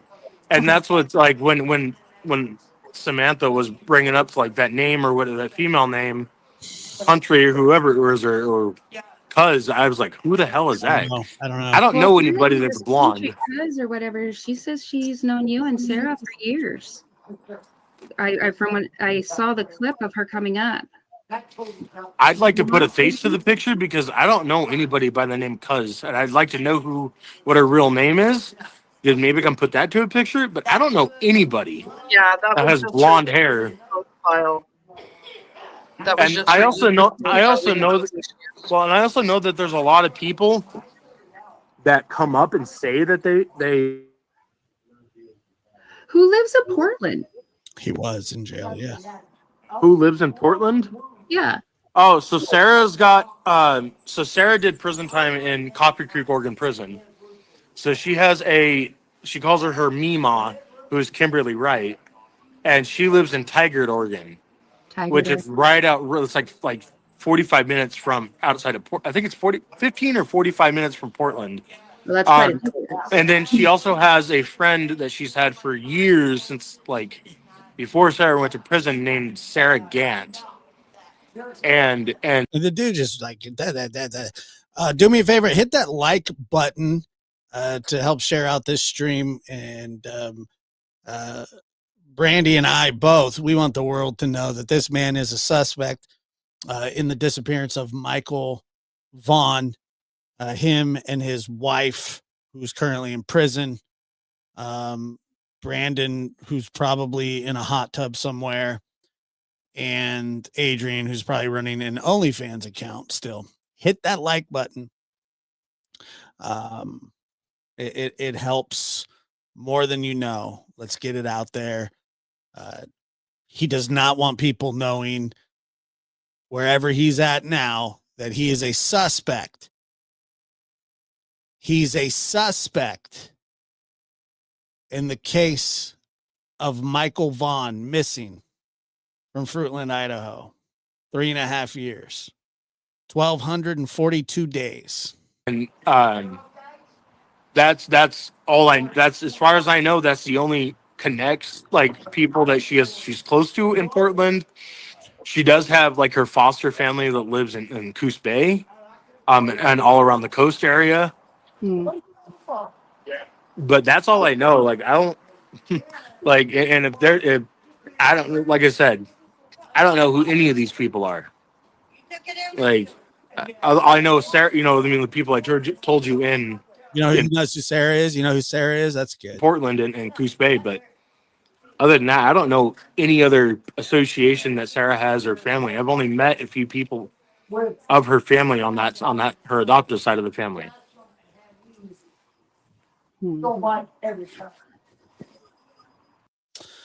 I believe they pulled it back because she had other charges that they wanted to pull that charge back because she had other charges that she could be held on, and they didn't really need to start the clock on that. Seems like Sarah knows a lot of people. Did you never heard them in the house when Adrien was left in the house? No, there's literally Adrien had came and told us, because we asked him if he wanted to come with us, and he said, no, I'm good, I'm tired, I'm just going to stay home. I said, all right, that's fine. But we don't leave, like I said, keep in mind, we don't leave any, like, our vehicles, all of our keys came with us every time. Like, we don't leave our keys in the house. They're always on our key rings. And so, he didn't have access to any of our vehicles. And I also know that when we came home, he had actually, came out of the room, and he was, super groggy, like he just got done sleeping. And Did he ever drive any of the taxis for you guys? No, we wouldn't let him because he didn't have a valid license. That was something we were very, very strict on as far as like we didn't have anybody drive cab for us. It was me, Brandon, Sarah, and Carson occasionally that did taxi rides for us. And that was the extent of it. We wouldn't let other people drive because number one, we weren't as an LLC and like federally like regulated with like I guarantee he doesn't even know what LLC stands for. EIN numbers and stuff like that. The way we had to report our taxes, we weren't able to hire anybody because we weren't a multi-member LLC. We were only single member. Did you guys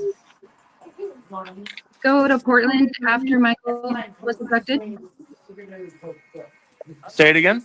Did you go to Portland after Michael was abducted? No. You didn't go? I haven't gone, no. And I know Sarah hadn't gone. We hadn't been to Portland since I think like 2020, I think is the last time we had gone through that way. And that was after so I got out of prison on that girl. I don't think he does know that. Person of interest, suspect. To me, it's all the same. If you're a person of interest, you might as well be a suspect. Some departments use suspects. Some departments use person of interest. May 4th of 2020 out of Sheridan, Oregon. And Sarah had driven down. I think he was in jail for a gun charge. I believe.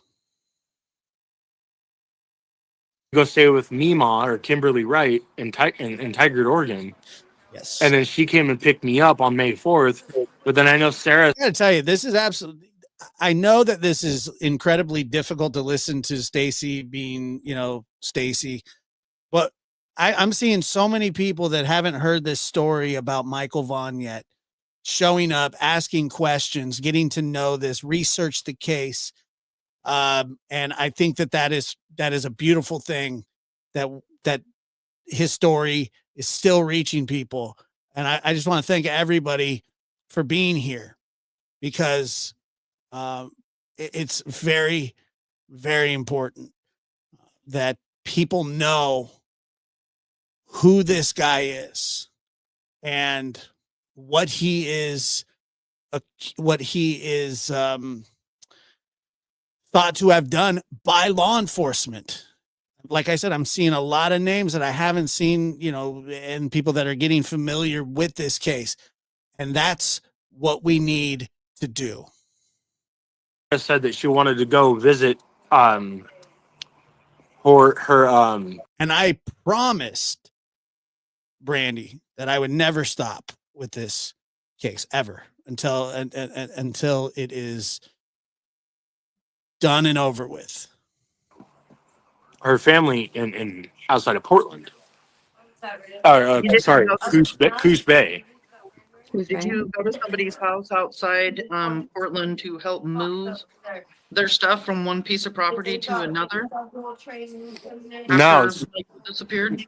No, we've never even been down that way, and we don't know anybody. Like I said, other than Mima, I mean, I haven't met anybody else, but other than Mima and Sarah Gant and her foster family in Coos Bay, Oregon. But that's literally the extent of the people that I've met on her side of the family.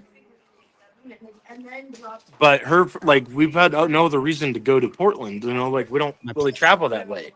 The furthest that we've gone, and I think, I don't know. It was to Pendleton, Oregon, to go to the Wild Horse Resort and Casino. But not Marissa's house. Marissa Z? Yeah. Marissa doesn't live in Portland. She lives in Christmas Valley. And right. I didn't meet Marissa until after Sarah had gotten arrested. Oh, well, did you go to Portland in the truck the second week of August? No, no. Hey, what are you doing? Start grabbing my shit, bro. I'm on the video. Dude. Shut up. Where's Adrien? Why are they conspiring to blame him? Well, I think that he's kind of the odd man out. And honestly, I believe, just from statements that I've heard him say, I'm sure he'd much rather have Adrien take the fall for everything. I don't think he likes him. And Partly because he says racist stuff. I mean, like a legit, like angry racist person. Sorry. You're fine. Thank you. But he's a Christian. No, Marissa lived in Christmas Valley, Oregon. I didn't meet Marissa until 2022, and it was right after Sarah had gotten arrested on April 4th or April 13th of 2022. No, now I'm talking about 2021. Yeah, Didn't you so take we a had gone trailer? correct. We had driven so we went to Grants Pass, Oregon Grants Pass. to go take Oh. take a puppy, and the lady's name is Amy Church. And specifically, I can show you my contact if you guys would like to see it, because it's specifically listed in my contact. Did he fall off a cliff? Calm down, take a breath. Did he fall? I'm not getting angry. I'm just He fell off. asking questions. Did he at least of fall off the bench he was sitting on? statements that you've put online. Did he fall? Is there a way I You're can doing upload a photo in the chat to you guys or somehow? You You can send it to Sam, or I don't know if you still talk to Eve. She can post it publicly if she wants, or you can even do it. I don't know how to do it. You can send. Can I it to post my an ad through the email. chat? So where does the so that's, you took the dog the second week in August? Correct. Okay. He fell. Did he fall? So you didn't take a trailer with the truck to a homeless man? Did he fall off? He fell. Yes. Hold on, I I'm gotta sorry, fix that. Sam. Hold on. No, you're fine. Hold on. I'm trying to close out of this. That's I put my I email don't- address. I- up I- if you have I- anything you want to send, Stacy? Thank you, Sam. I'm sorry I didn't. What better time? I mean, I need answers, and I'm. You, my love, have. Thank you do all not for need to being here. apologize. You do not need to apologize for anything at all. Stacy Thank got you, his everyone, nuts for being here, and busted. everybody that's Oh. here. Please continue to share Michael. That's a great. Share his story. Share his picture. Sarah and Stacy Wondra are still named suspects. Yes, they Stacy, are. you are a named suspect in the abduction of Michael Joseph Vaughan, Yes, you are. my son. And I am here to get answers. And I need them, and I want them. And I'm not going to give up. I mean, I hope so. Mhm. We lost Stacy. He'll probably come back. He was having some issues right before then. He's got all kinds of issues. I thought they went to Texas about the dog. They were 2 trips about a dog. They went down to Texas to get a dog to bring back to Idaho, as far as the stories go. And they went and did a dog thing over in Oregon. But I haven't heard those things spoken about in quite a long time. The one over in Portland. Everybody just always talks about the one down in Texas. And that happened right around the same time that Brandon's grandfather passed away. I really want to know about the trip to Hey, Stacy, this is for you. DC Primetime says your own words prove you know, Stacy, you dumbass. Oregon, the trip to Put Portland. that part in itself. Very curious about that. If there's Here's Stacy. He's back. Oh, God. So you can ask him more about it. I am Nice. He's on the bottom now. so sorry. I It's okay. Don't worry about it, Stacy. accidentally exited Your time's more out of precious. the video on accident. Don't push That's buttons. Okay, so Amy was only wanting to pay us $200 to go to Grants Pass, and so to deliver the dog. God, that's like close to me. Like super close.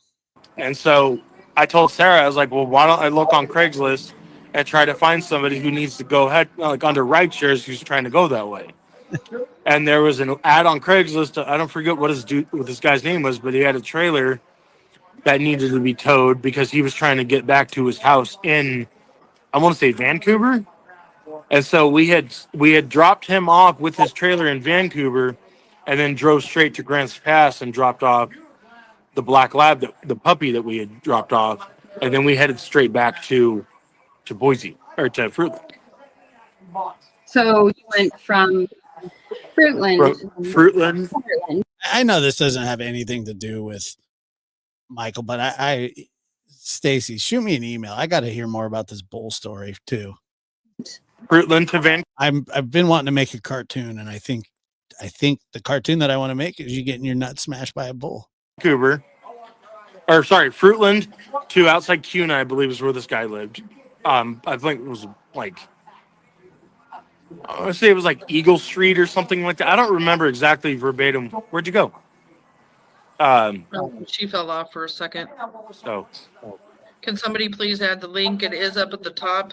I don't know if the link at the top is working, but can somebody post it down at the bottom? no, so, yeah, so we had gone from Fruitland to go pick up this guy. I think it was around the Cuna area, if I remember right. And we picked up this guy and his trailer, and then we headed back towards, that's when our trip started. And we went straight from there to, we made our stop to Vancouver, dropped him and his trailer off at his house. And then we went straight from there to Grants Pass and dropped off the puppy, and then came back to Fruitland. Didn't you guys all change phones during that time? We didn't change phones. We changed phone carrier. So we had AT&T, and then we went and set up a business account with Verizon. Got it. Who has the recording studio? Recording studio? Yeah. What are you talking about, a recording studio? Nobody's had a recording studio. In Oregon, you guys know someone that has a recording studio? No, Adrien said that he had made YouTube videos in the past, but it wasn't, he never claimed that he had a studio. I don't know anybody that has a music studio or a recording studio at all. Really? You ever try and hop on a mic and sing some Michael Bolton or The Bull Went Down to Georgia and Smashed My Nuts? Okay. Yeah.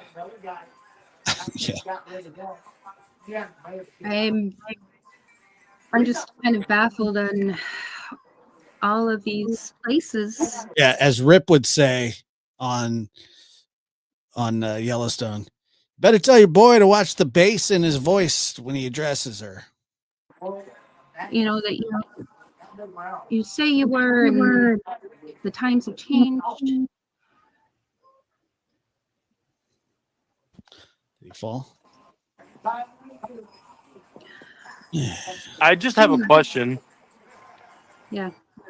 So, is this like, are these questions that you're asking, Brandy, are they coming from you directly, or are they coming from like law enforcement asking you to ask them? Oh, someone's getting a little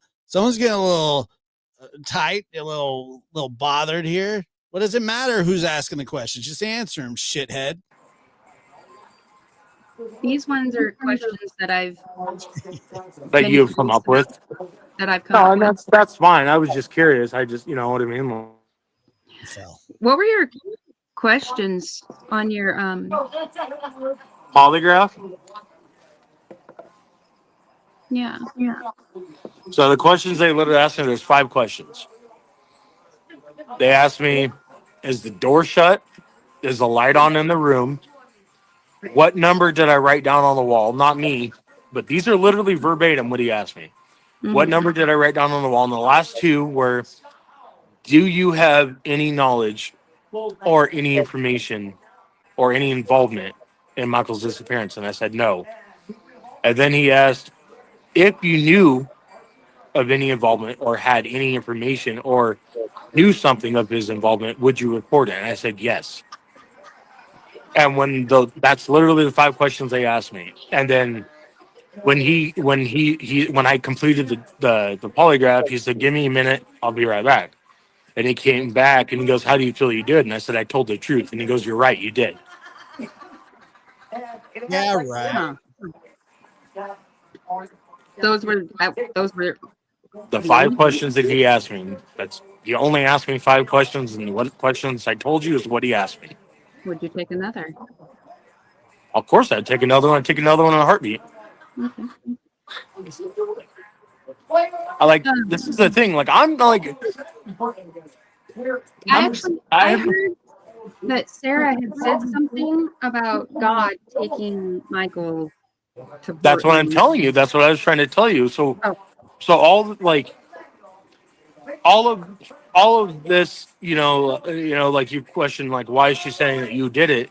But that's why I made the point of why would she go in court and say, "Oh, Stacy told me this," and then or she claimed that she was Stacy? Why would she? Excuse me. Why would she say that? Oh, the Most Highest God told me that this happened. Oh, God told me that Stacy did it, or you know what I mean? Like her story was like she was going through a very like messed up situation mentally and emotionally. It's not easy being labeled something that you didn't do. That's true, but you're the one that started this. You're the one that contacted law enforcement while you were in the booty house and said, I have information about the Michael Vaughan case, that he's in our backyard.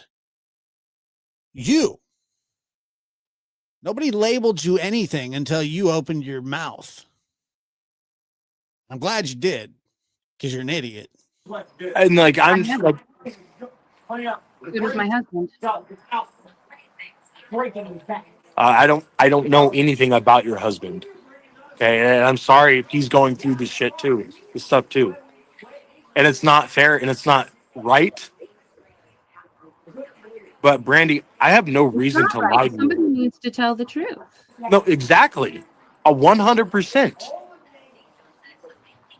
But I need you to know one thing, Brandy, is that I don't have a reason or like a want to lie about something. No. You do have a reason to lie. It's called life in prison. You do have a want to lie. It's called life in prison. For some reason, you like hanging out at the shelters or whatever it is that you do. Something like this to you. I want Michael to come home just as much as everybody else in this world. He doesn't deserve to be separated from his family, or he didn't deserve to be taken from his family. And I'm going to be straight up with you. If I ever find out who did it and I encounter this person somehow or some way in the world, they're not going to have a very good time. And I can promise you that. All right, punch yourself in the face right now. Please, please, please, just do it. This is not like a threat, but it's facts and it's reality. As a matter of fact, I beat the crap out of a sex offender in prison. I doubt that. I mean, I'm sure you fell down and stuff. Just recently, in the last couple months, back in July. That's not a couple months. Beat the frick out of this dude. He sat there. Yeah, no one cares. I saw that. I saw it. Like I don't play with this stuff. Like I don't think you realize, Brandy, like Why? I'm a very good person at heart. And I would never allow myself to have involvement or let alone be known or made known that somebody had involvement without me dealing with it myself and taking it to law enforcement after I beat the fuck out of the person. Stacey, I'm daring you to sue me. You're a prime suspect in the disappearance of Michael Vaughan. It sounds like you've given some sort of confession to law enforcement, and now you're backpedaling and you think you're in the clear, but you're not, and nobody's letting it go, and we're going to keep calling you what you are. And I hope that you do sue at least me. That would be great. I mean, if you were to sue Brandy, that's crazy, but I don't even think you probably know how to file a lawsuit. I don't know anybody that would take this lawsuit. I don't know anybody that would want to deal with you on a lie basis. Like you are you telling the truth or are you lying? Bro, like you would get sauced up real quick. Like I'm not okay with this at all. And I'm sorry, Did excuse you my tell language. anybody in Ada County? Anybody? Ada County, no. But what I've learned is that people in Ada County are sitting there 20%.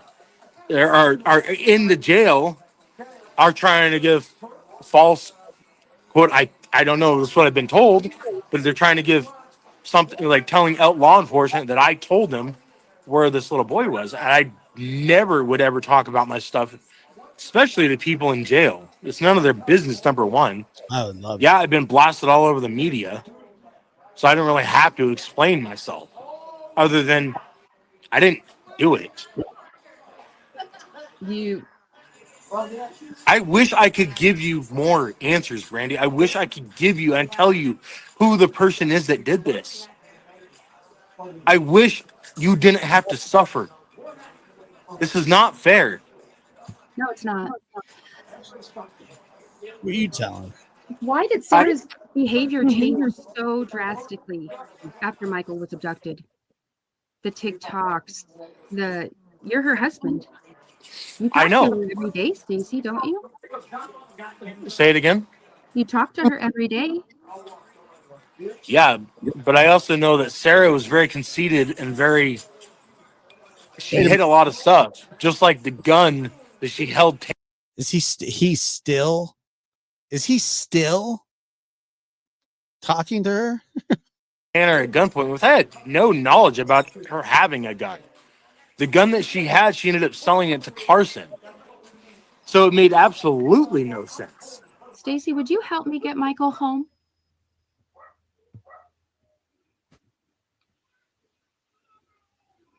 No more. Okay, say it again. Will you help me get Michael home? Please. I can do everything I can. I can help try to find him, Brandy. I don't know where to even to start. I want to give you answers, Brandy. I want to tell you who the fuck did this. And if I could, I would. But I don't have anything to give you, and I am tore up for you. I want your boy to come home, Brandy. Then tell the truth, please. I don't have any tell the truth to give you. I've told everything I can, Brandy. You don't understand. Yes, I understand that's your boy. I know, Brandy. And if I had an answer to give you, if I had an answer to bring, no, I don't, Brandy. You would help me. Will you Brandy, help me, I would turn the person in a heartbeat. You don't understand, Brandy. I'm not the person that did this. Please, I don't know how much more clear I can be. Hero, Stacy, please. Brandy, I want to be your hero and bring him home, but I don't have anything. I don't want you to be my hero. I want you to be Michael's hero. I know, and I want to be his hero too, but I can't without having something to give them, Brandy. I'm trying to explain this to you. What do I tell them? What do I just? Let me just for a second.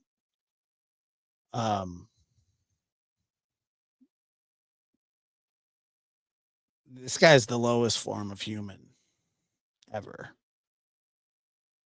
I mean, this is disgusting.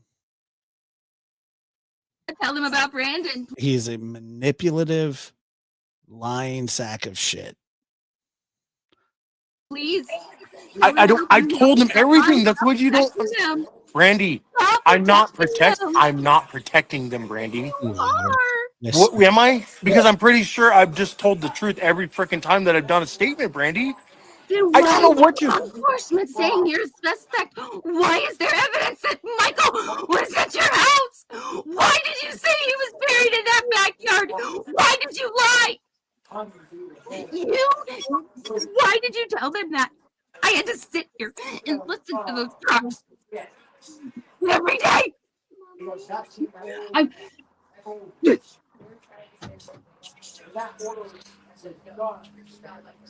You seen him that night. Brandy. You seen him that night. Tell me about the kid. Tell me about the kid on the road. Was it him? That was not him. No, it was not him. How come he changed ages, sex, color of hair? What? All of your statements. How come that little boy? Were you okay? You said you pulled off out of the neighborhood up here on 8th. There are no houses here. You cannot see down 6 houses. How can you tell me I can't see 6 houses? That was not your son, Brandy. What do you want me to say?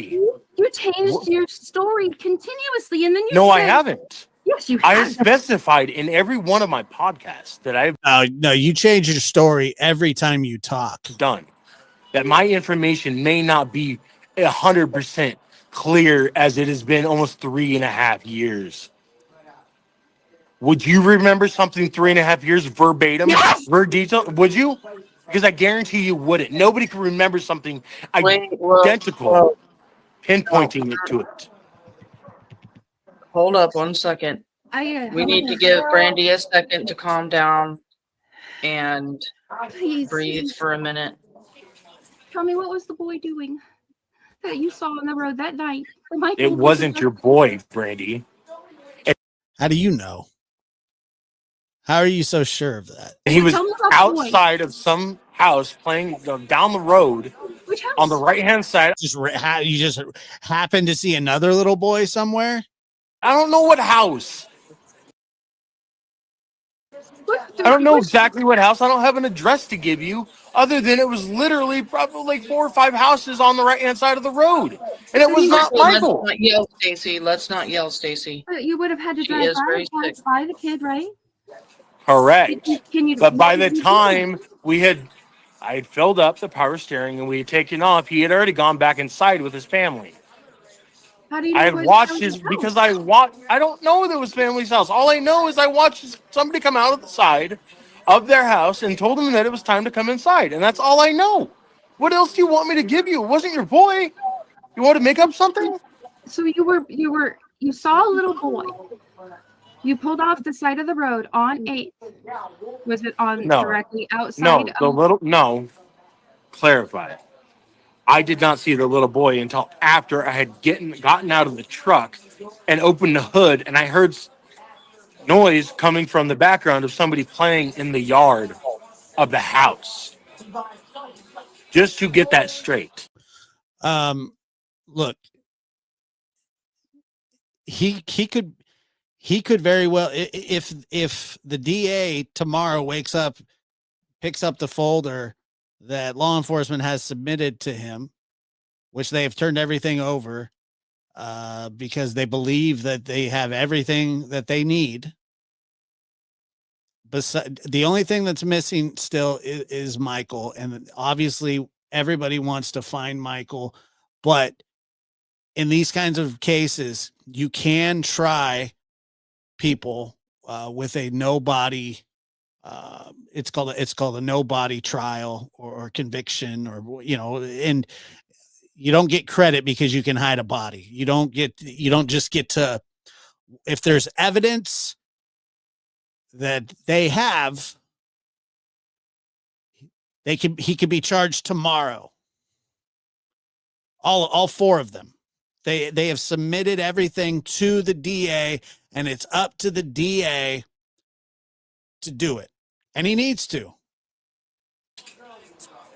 And quite frankly, maybe they're waiting for something, so I don't know.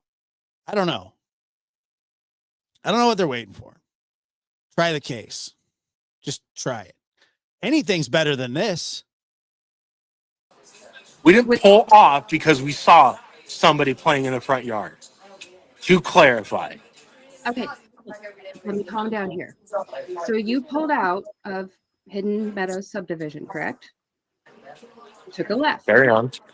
Okay. The next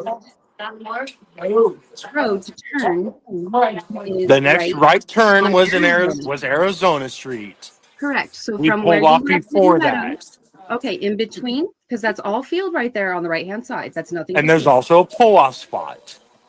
Right there, right before the sign on 8th, or excuse me, Arizona, on Arizona. So where was the little boy? Because you would have had to pull off right there in front of Arizona and 8th. Right there, where the pull-off is. I've stood there and I've looked down the road. Which house looking down the road? I know you said 5 or 6 houses down the road. You said this child was playing in the yard. Was he standing? Was he sitting? He was standing in the yard. How else would I notice somebody who was he was like having a good time? He was just being himself. I don't know. He was being like every fucking other kid that wants to have fun in their life. Like, I don't know. Like, it was not Michael. But there's Trust no me, I'm kids very, there. very familiar with faces, Brandy. And Michael's face was not that boy. But I know all my neighbors, and there's no children. There are no kids there. Well, there was a kid there. And it wasn't Michael. Nah, no, there wasn't. So I don't know what else to tell you. How about just tell her what you really know? But you can't, right? There's I mean, you could if you were any kind of an actual human. Not this isn't even about being a man or anything like that. It's just about human compassion. Cut a deal. Cut your stupid little deal that you already tried to, but they pulled it back because you're an idiot. And you don't know, you can't keep your lies straight.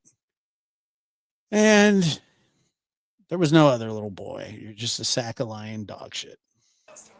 Other than what I saw and what I heard and what I know, that somebody came in the house and told them that it was time to come inside. I don't know if these people had friends that had kids or if somebody was babysitting. I don't know. You saw that person tell that kid to go inside? I heard the person tell him to come in. He didn't fall again. But listen, what I'm telling you here, folks, is that he's the one that got the ball rolling here because he was in jail on other charges. I believe they were gun charges. So you were close enough to hear, but couldn't see. Which house? Or do you remember which house? I know it's been close enough. Heard these told them that it was time to saw and what I heard there. And it wasn't Michael. So I don't know what else to tell you. Other than what I saw and what I heard and what I know, that somebody came in the house and told them that it was time to come inside. I don't know if these people had friends that had kids or if somebody was babysitting. I don't know. You saw that person tell that kid to go inside? I heard the person tell him to come inside.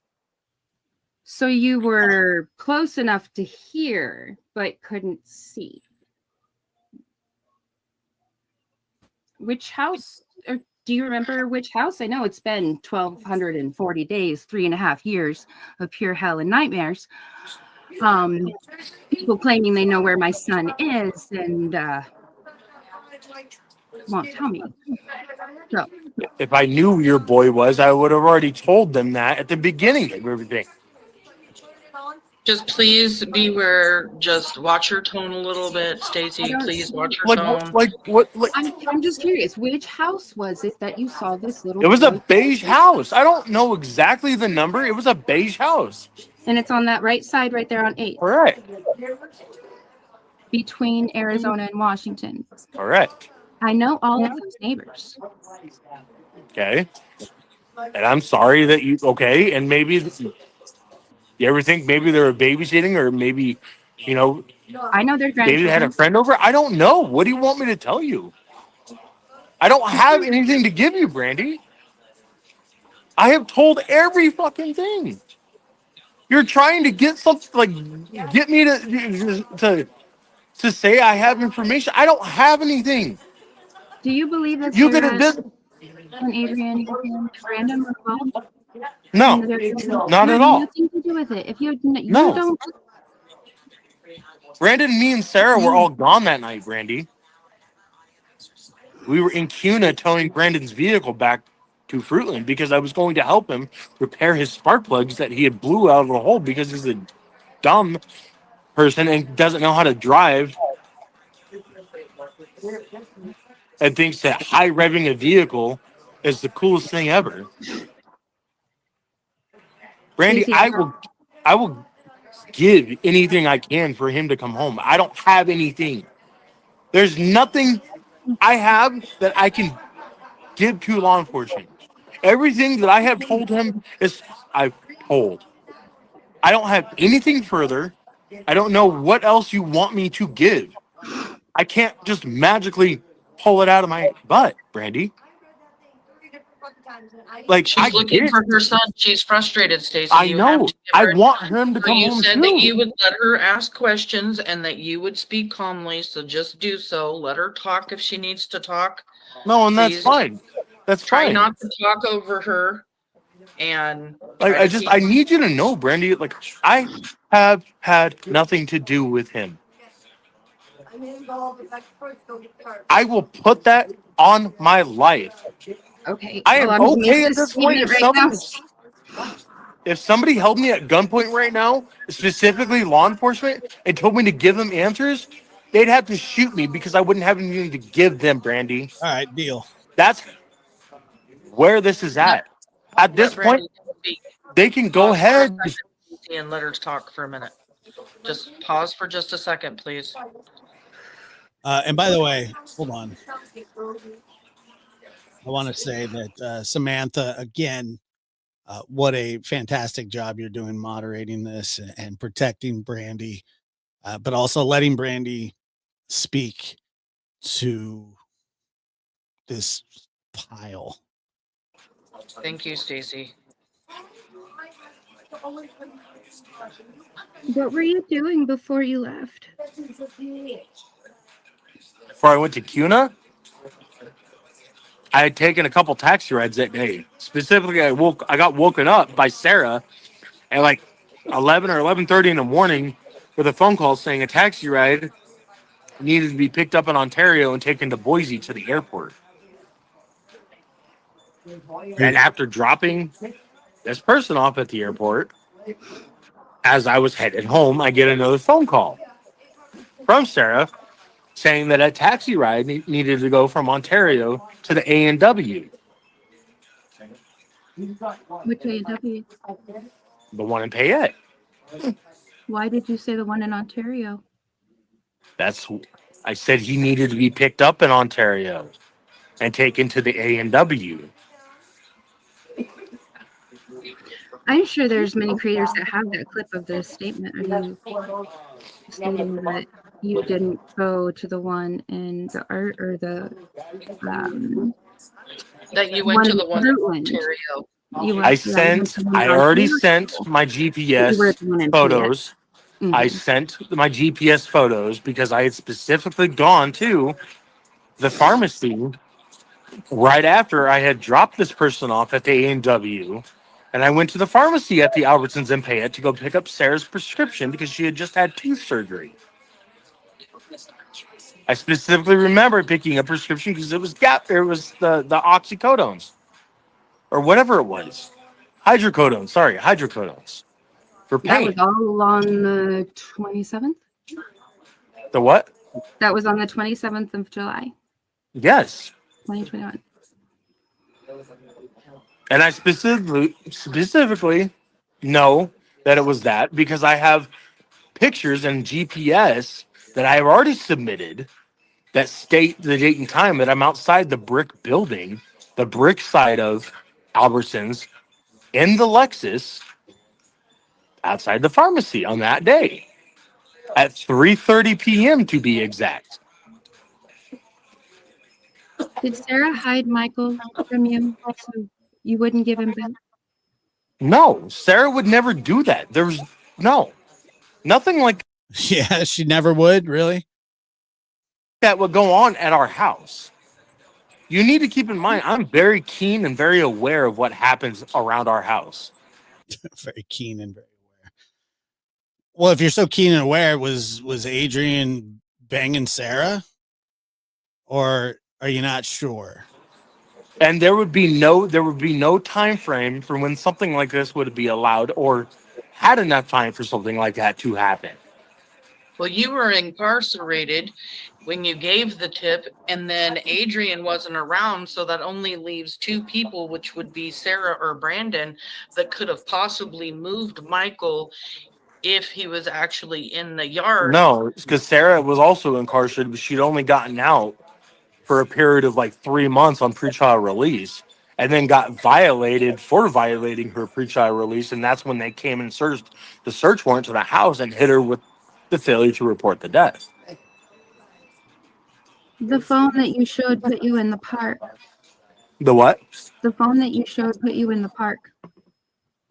Kiwanis Park. Not Correct. at AW, That was not that at was Albert. where I picked the client up for the taxi.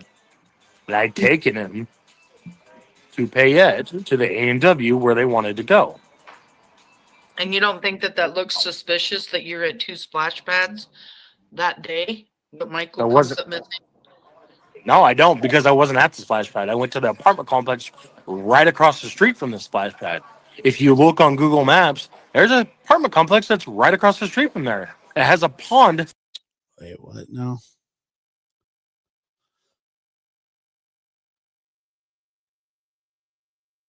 What about wood chipper? Who's that?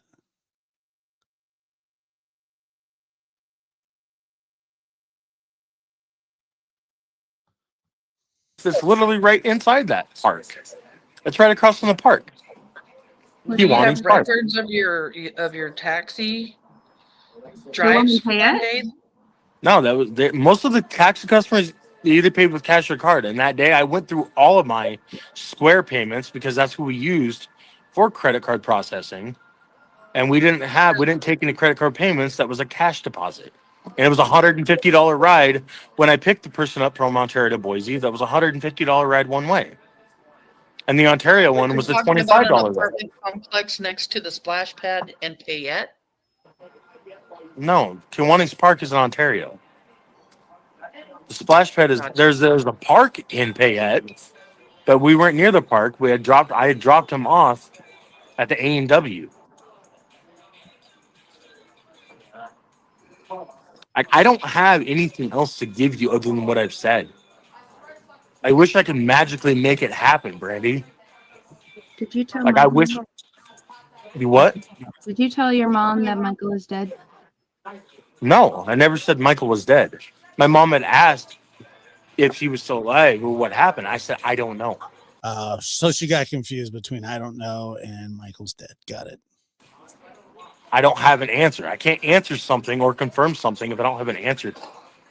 Your phone showed you being at the Payette Park, not the Kiwanis Park. So Payette Park. Yes, I picked up the person in Ontario at the Kiwanis Park, okay. or the apartment complex right next to it. Okay. And I took that person from the apartment complex to the A&W in Payette, which I believe is like within walking distance from Albertsons. And I went from there directly to Albertsons to go pick up the prescription for Sarah. And I think I picked up a prescription for my Prilosec or some shit like that. I don't know. So long ago. I don't like I'm trying to give everything I can to the best of my abilities. Well, your phone showed that you were in the park in Payette. I don't know what to tell you. I'm giving everything that I can. I've given everything I can. That was you. Okay, correct. So you never. But show me where. That's not. Show me where my GPS history shows that I was in that park, because I wasn't. I had gone by the park to go to A&W to drop him off. Behind A&W,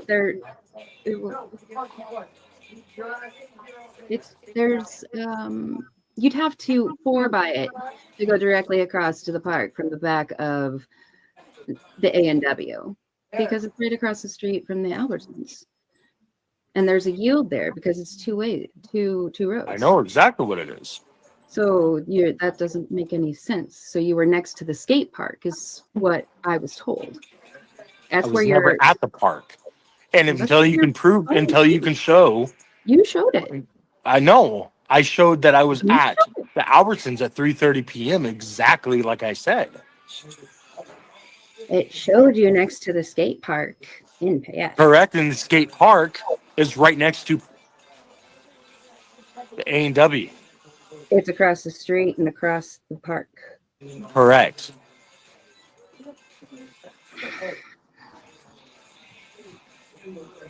I don't have anything else to give you, Brandy. I would have turned that shit in had I been given some sort of light to it. I don't hide stuff like that, Brandy, and I don't think you understand. So why were you there? I for couldn't only live an with hour? myself if I knew something about it. Yeah, right. Okay.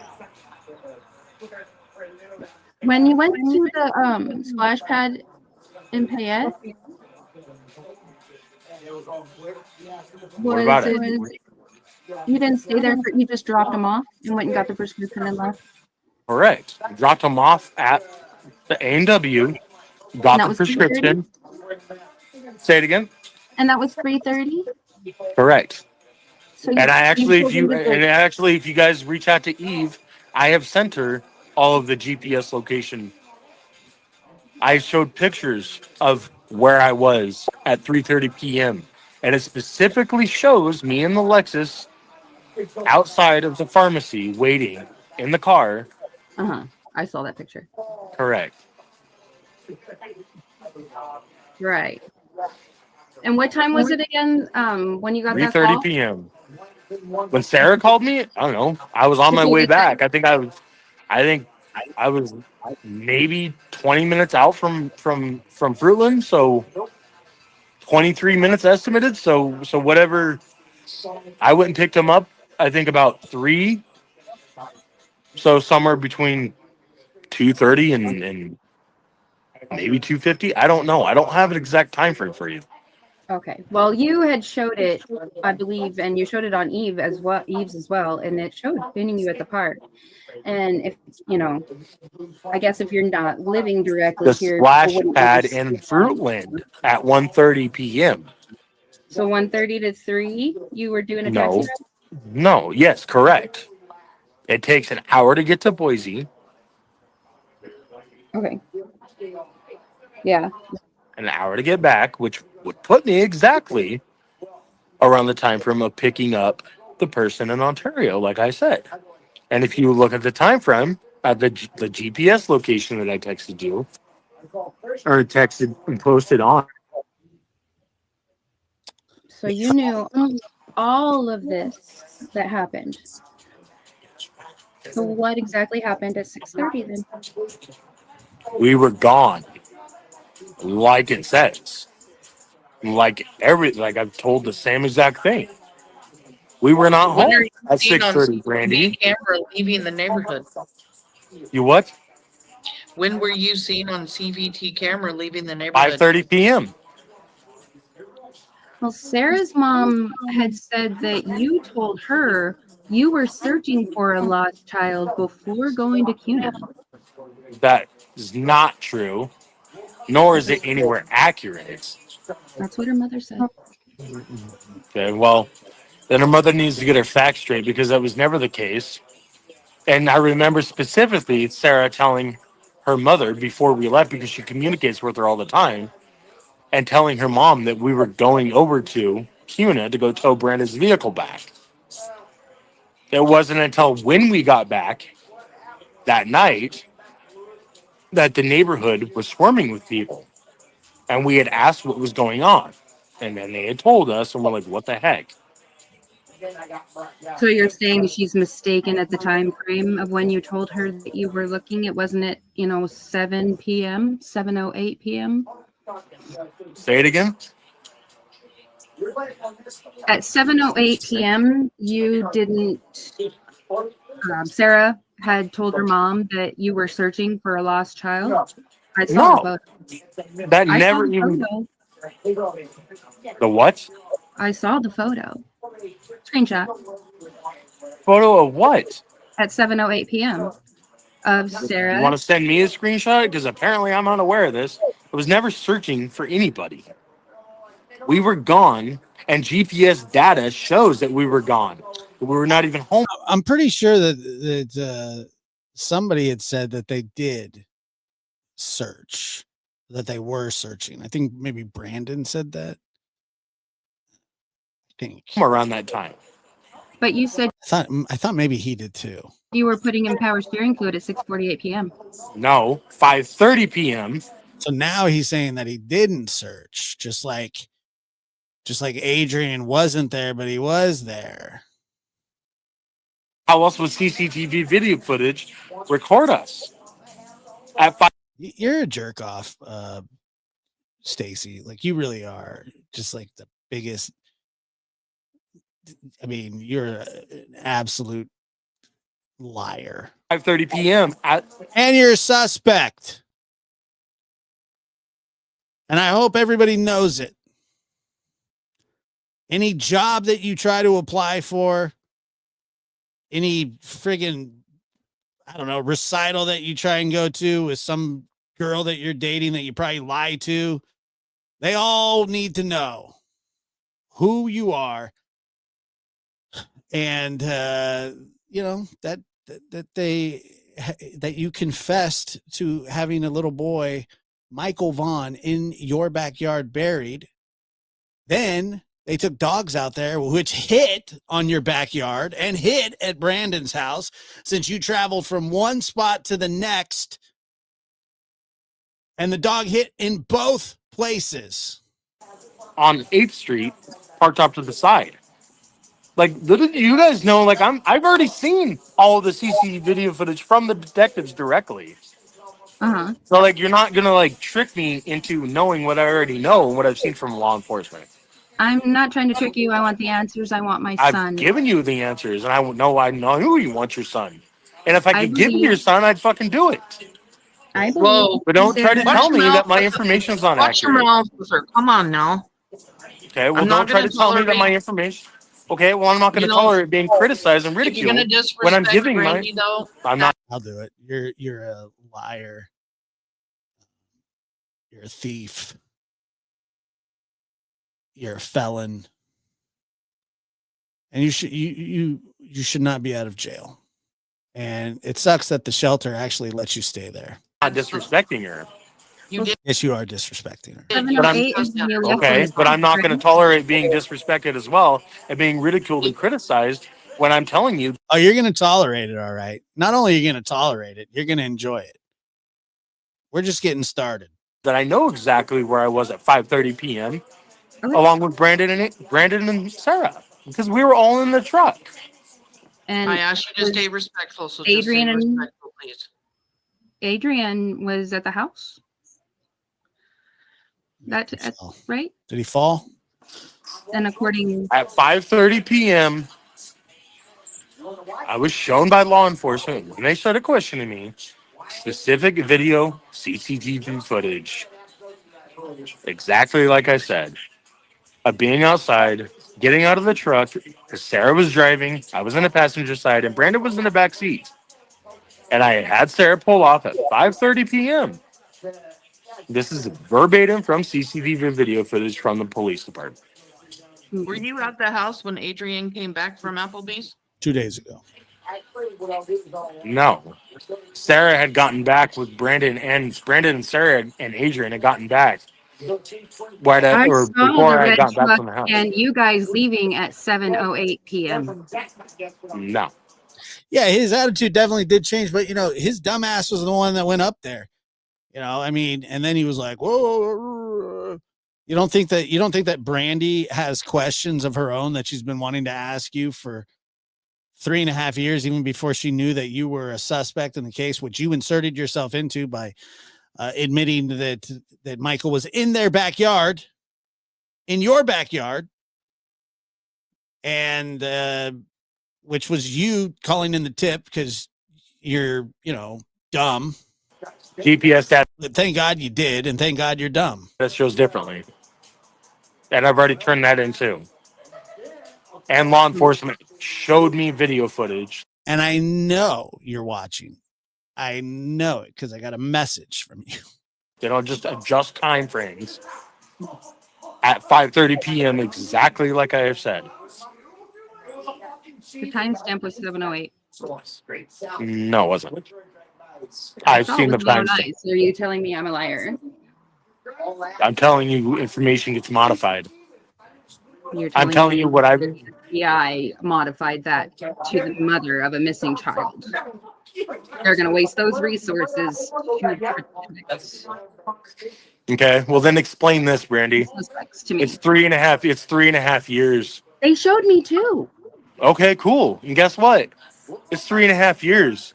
They quote unquote said they have such solid concrete evidence, right? Yeah. Yeah. Solid concrete evidence that it's 3.5 years later and there's still no charges. You hear that, Mr. District Attorney of Fruitland, Idaho? You hear that? This bastard right here is mocking you. He's mocking your ability to try this case. You should take that personally. He's mocking you. Mocking you. Try the case. You wonder why? Because they don't got Because they're anything, gonna- Brandy. I disagree. Figure Yes, it they out. Do them. No, I they did don't. figure Really? it out, and I know Really? you're lying, Stacy. And Really? you know Am what? I? I would forgive you if you could tell me the truth about Sarah. I don't have and anything to fucking give you. Such a loser. Such an absolute disgusting loser. I don't have anything to give you. And if I had something to give you, I would. They showed me too. I seen the photos. I saw your confession, Stacy. I see Oh, she saw your confession. everything. And you know what? Oh, she saw your confession. And I've seen it. What you did all over the internet, I have seen it. And you continue to lie. You know, there was one time that I said She's seen your confession. I could forgive someone as long as Michael came home to me safely. And if I had something to give you, Brandy, I would. I'm not going to Go ahead. Okay, and don't give up. I don't want you to give up. As a mother, you shouldn't give up. Confession. I don't like a snark either, to be honest with you. And Lucy in the Sky, please share this out for Michael. Absolutely. And thank you so much for that. She saw your confession, bro. She saw your confession. And if I had something else to give you, I would. I believe you do. Okay, and I believe I know I don't. So No. there's two different sides there. I'm sorry that you still obviously think that I'm a liar and this fucking horrible person. You are a liar and a horrible person. I've caught you. Her You prerogative. It's your yourself. prerogative. You're Guess what? all It's your prerogative. And you're entitled to feel any way you want. But You don't don't think for once. You're right, you are. Confession, bud. But if I had something else to give you, I would. All right. Well, how about you recreate the confession? I don't just somehow pass a lie detector test or a polygraph test specifically relating. Because you're lying about your polygraph test. Yeah, that's what I was going to say too, Brandy.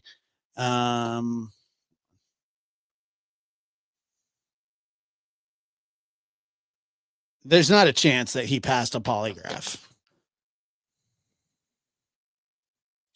I think, I don't think there's anything wrong with people calling the district attorney at all. I certainly do not. Test. Oh, am I? Yes. Because that's why the person, Matt, that did the specific polygraph, Matt, okay. told me specifically that I told the truth. Nah. So you want to prove to me where I lied on the polygraph? Do you want to show me a screenshot?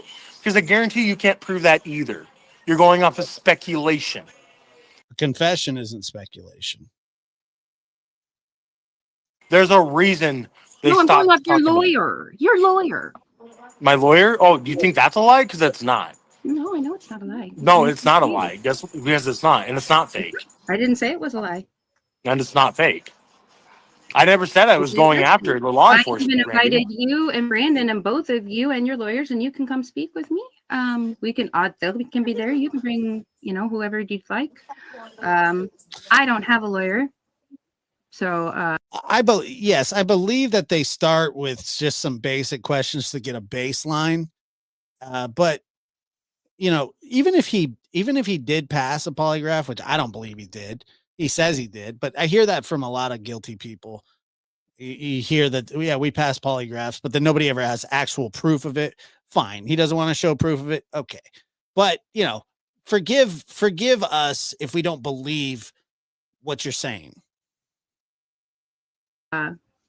but we can gladly bring any of these lawyers in, and we can all sit down and have a conversation.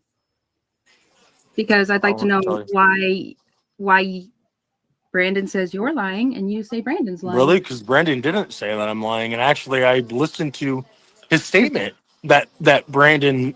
Brandon sat in the hot tub and said that you're a habitual liar, but he did say that your nuts got smashed by a bull. Stacy's nuts got smashed by a bull because he's a bull rider, a Las Vegas bull rider. From his lawyer, specifically, that Brandon's lawyer was retained to represent Brandon should he ever get charged. I heard exactly the whole statement from his lawyer and what Brandon told. And Brandon's statement confirms everything that Sarah and I told. So Ted Bundy show passed me. his polygraph test, right? Hmm? Ted Bundy passed his polygraph test, right? Yeah, but Ted Bundy was actually smart. No offense. Just saying. Mm-hmm. Did you why see were you at the JLR's church? What was interview? the plan? What was the plan, Stacy? Why For were you what? for the abduction of Michael? I wasn't involved in it, Brandy. And there's nothing you're going to do that's going to convince me otherwise. Why did you tell law enforcement that you knew? I didn't say that I knew. I wanted to get them off my back. And maybe if you did a little studying and research on what fetal alcohol syndrome is, and listen to this little snarky little bitch. Maybe if you had it and you got put in a pressure point situation, you'd do the same fucking thing. You're the one that put yourself in the situation, Stacy. You nutless idiot. I didn't see what that was reading. I do have a slight medical background, and I'm quite aware of fetal. Then you'll understand that being put in a very understanding. pressure-pointed situation, Yes, in a that's why very I'm trying to pressured talk situation, you would do everything you can so to I fight can or get the flight. truth from you without you being an explosive asshole. Mm-hmm. Okay. Yep. Okay. Past history. Past history. Past history. Yeah, years ago, Brandy, that I've done 13 years in freaking group homes to overcome that. I'm an explosive asshole. You care about getting away but I'm with such a this. horrible That's all person, you care about. Brandy. You care about I'm getting sorry. away. I'm sorry. This is over. Because you can't tell me the truth. You can't. I don't have a little crybaby truth to tell you. You do. I don't. You know where Michael is. No, I don't. You did know. No, I don't. He did know for sure. He might not know exactly now, but if he talks to Sarah every day, the nutless Wondra, he got his nuts cried by a bull. Yes, you did. No, I don't. No, I don't. No. Let's let Brandy talk, please. So go ahead, Brandy. Go ahead, Brandy. Guess what? They can bring charges because guess what? And they can hold me at a fucking. Go ahead. Bring charges, and it's going to get fought in court because they don't have shit. Knowledge. Consider. No, I don't. It's called a trial, dumbass. And consider this your guys' warning. Continue slander. Nope. I'm not slandering you. I am. Continue slander. You said you would answer anything, Stacy. You said you're correct, and you're not being an open book to me. You're getting angry with me, and you're not answering questions. No, I've answered everything that you need, Brandy. I've answered everything. You still want to accuse me. You still want to do this and do that. Guess what? I want to know why you're lying. I'm not lying. You have. I want to know why you think you have control issues. No, I don't have control issues. Yeah. I have issues with people slandering me and defaming me and thinking that they have and thinking that they're hot shit and thinking that they know it all. This conversation is done. You all have a good night. Yeah, we'll have a great night. Hey, and then Turd Bucket here, he blocked me now after his little message. I believe Brandy here in a second is going to join us just for a few, and then we'll wrap it up. But I do want her to be able to, so she should be here shortly. Let me see here. I wanted to show you guys.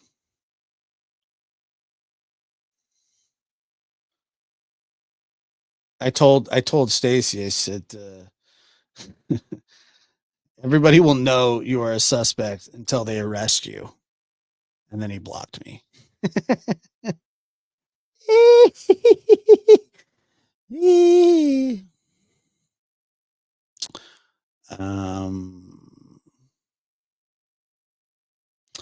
Hold on one second here. He's the reason he's going to get arrested. He's a baby. Let's see here.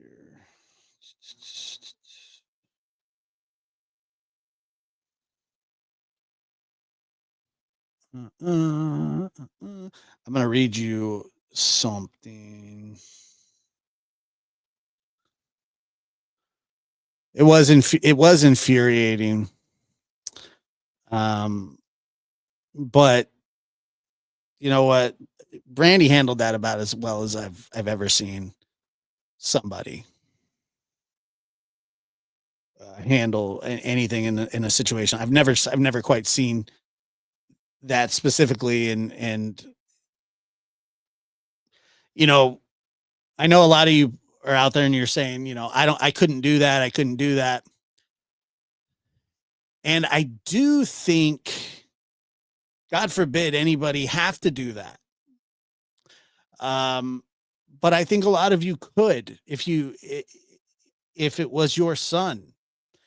You find strength that you could never find in a regular situation. You know, there are true stories about people lifting cars off their children, women lifting. Wood Chipper just said that Stacy missed his court date on the 17th. Good. I hope they violate him, send his ass right back to jail.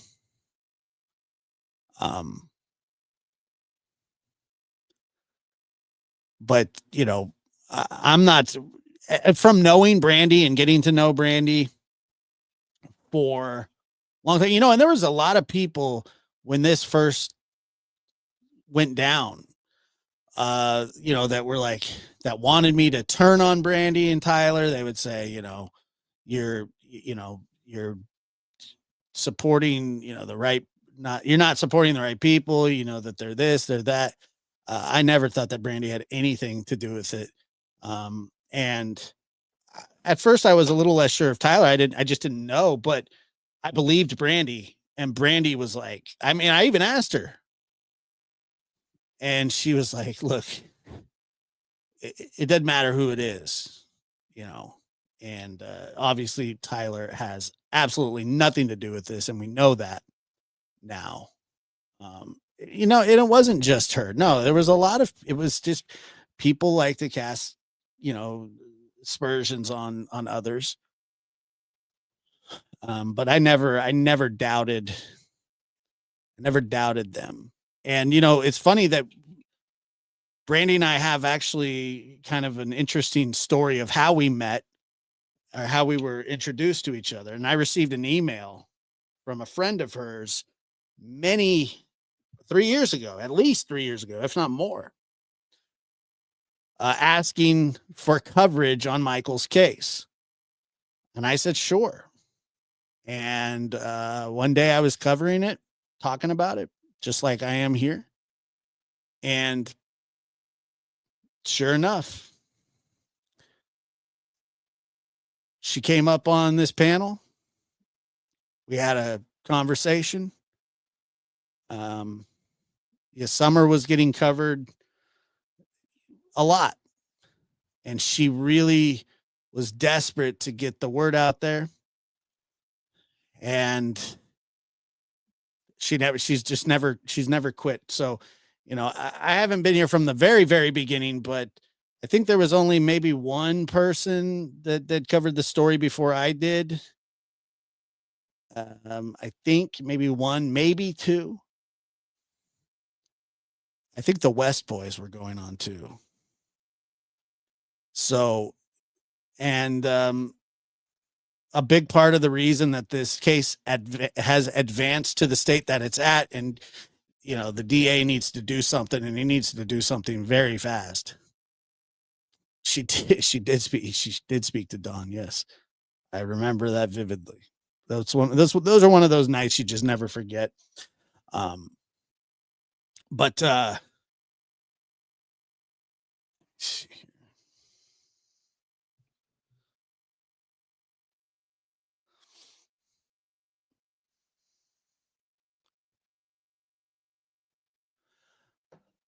it's been a long time, and we've had a lot of conversations. And I've just believed her from the first day I ever talked to her.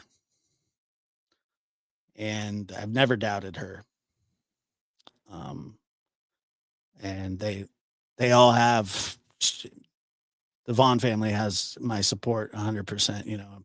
But the reason that the Cold Case Foundation got involved, Fruitland was very open to help. They wanted help. They needed help. And Chris McDonough, who is he's basically the liaison, you know, he's the public relations guy, got the Cold Case Foundation involved. And they all did and have done wonderful work. And I was very, very happy. And I've always been very happy to be the one that had connected them. It was a very small part.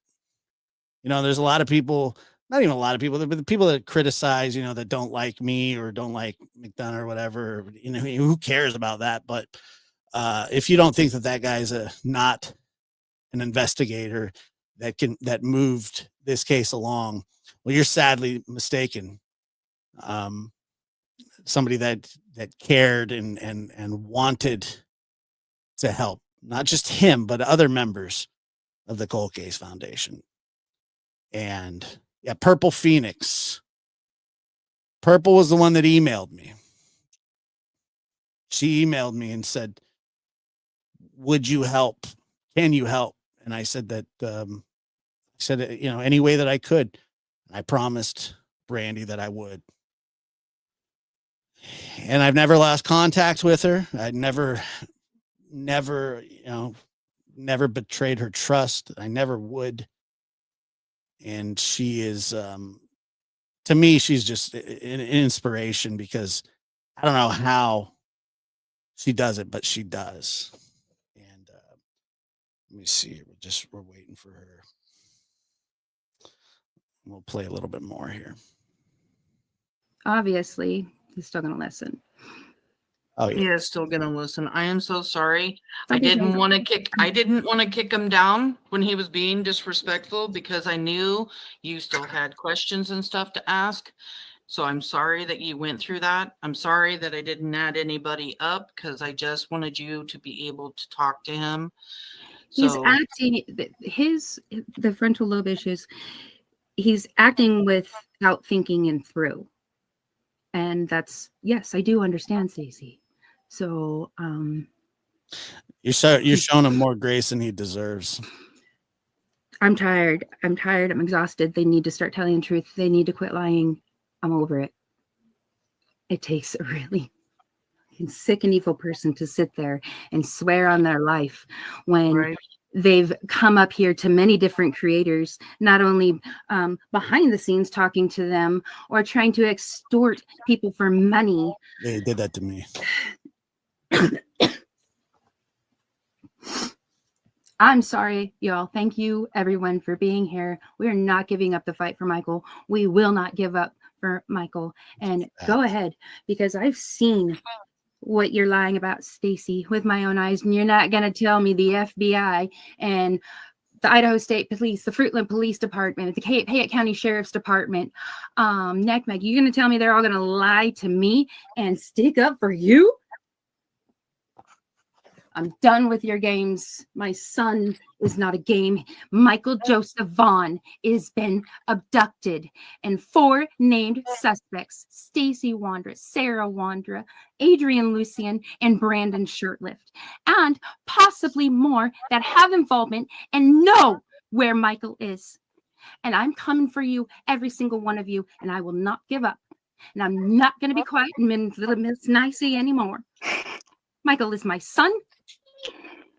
He is missed. He is loved. I am tired of my family being tortured every day, Stacy. Every day.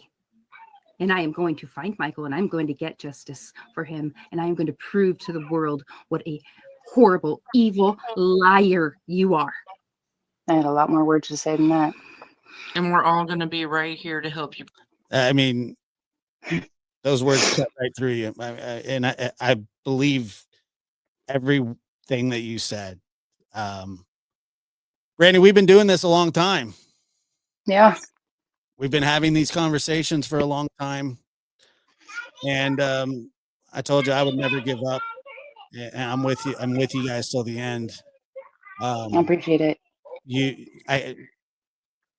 I'm so sorry that he talked to you that way. He's an absolutely disgusting human. He is. I hope he's watching right now, and I hope he hears every bit of this. It's about as evil. I mean, you begged, like any mother would do. You begged him. You begged him, and he lied to your face. I know what you've seen. Mm-hmm. I've heard it. Yep. He's a liar. I know. And no lawsuit that he would pretend to file will ever stand up. Exactly. So, and I'll make sure of it. And I want him. Please try to sue me. I really, please, because it'd be a good thing, Stacy. I'd like to see that happen. I really, really would. I dare you. You know, it's funny because I've covered cases before where the accused person of interest has sued like the police department or something, and they ended up getting themselves indicted. Okay. And I mean, that's exactly what will happen. He should be indicted just based on the investigation alone. And hopefully that's still going to happen. And we're still checking in with that. I have faith that it's going to happen. It's just frustrating. It's just very waiting. I'm not telling you anything you don't know, but I'm telling you that he would get himself, he'd end up in the chair. I mean, I'm just telling you, he's just, that's how bad of a liar he is. And I hope. I mean, look at how he started stuttering when I was asking him questions, and my brain's all over the place. I couldn't focus to get anything out to make it make sense. You ran circles around him. You really did. He thinks that he tried to manipulate you the entire time. That's why, the thumbnail is, it's a suspect tries to manipulate a victim, and you are a victim, and Michael's a victim. Your whole family is a victim. And all he's trying to do is clear himself. I have nothing to do with this. When you know what you've heard, it's ridiculous.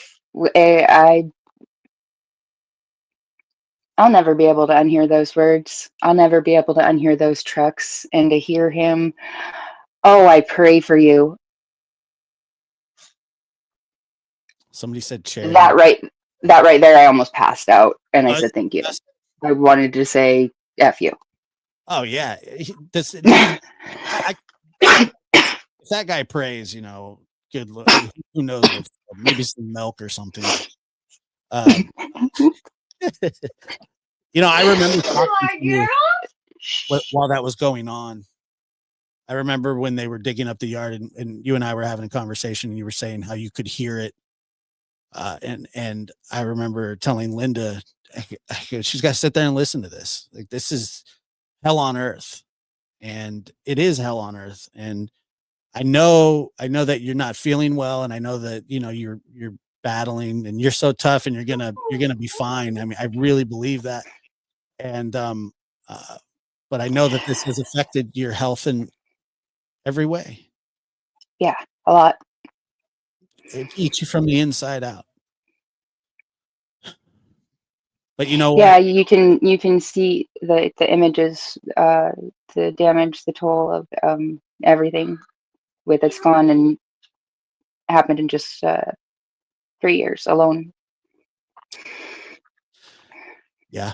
I mean, any caring, loving mother, it would affect the, I've talked to other mothers that have been missing their children, and they all kind of go through a similar physical, I mean, stress and worry and grief. Don't worry about her. She's so cute. It just tears you up, and it's not right. And Stacy, you're a terrible person. But you're not going to get away with this. And Brandy, I want you to know that, and Brandy wants you to know that you're not getting away with this. No, nor is Brandon, nor is Adrien, nor is Sarah. None of them. And we're going to continue to cover this case. And anytime that you want to come on here and have something to say, then you're always welcome to. I appreciate that very much. At any time.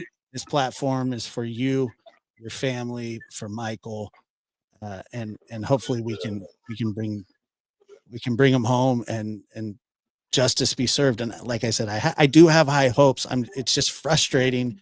We've been waiting, and you more than anybody, you and Tyler and your family. It's just, it needs to end, and we need to put,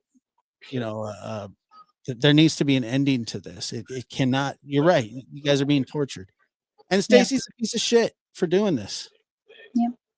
The fact that he I still want to talk to Brandon and Adrien. Love it. Let's try. Sarah's voice still makes me.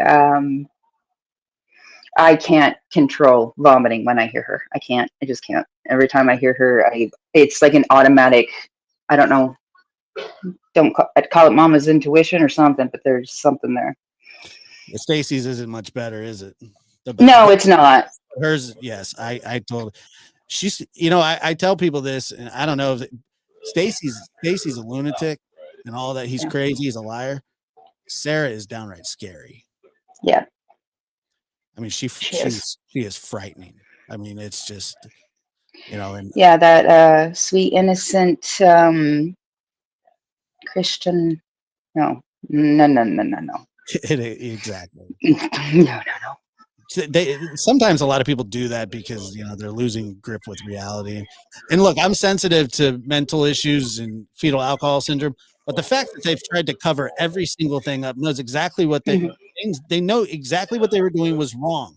I don't care about their issues. I don't exactly. It makes no difference to me what their issues are. They knew what they were doing was wrong, and they've been actively lying and covering it up. Brandon's not stupid. Stacy's stupid, but he knows what he's doing. Sarah's not stupid, but I know she has some mental problems. But they knew what they were doing. Exactly. They all know the right from wrong. They all know the right from wrong. Of course, and that's all that. Really matters. You wouldn't tell by all of their records, obviously. They're all seasoned criminals, Yes. I played a little bit of that. Brandon, he just flat out says Stacy's a liar. Yep. And he is, and Stacy's family members will say the same thing. Oh yeah. They'll tell you he is a liar. He is a is it habitual? Yeah. Yep.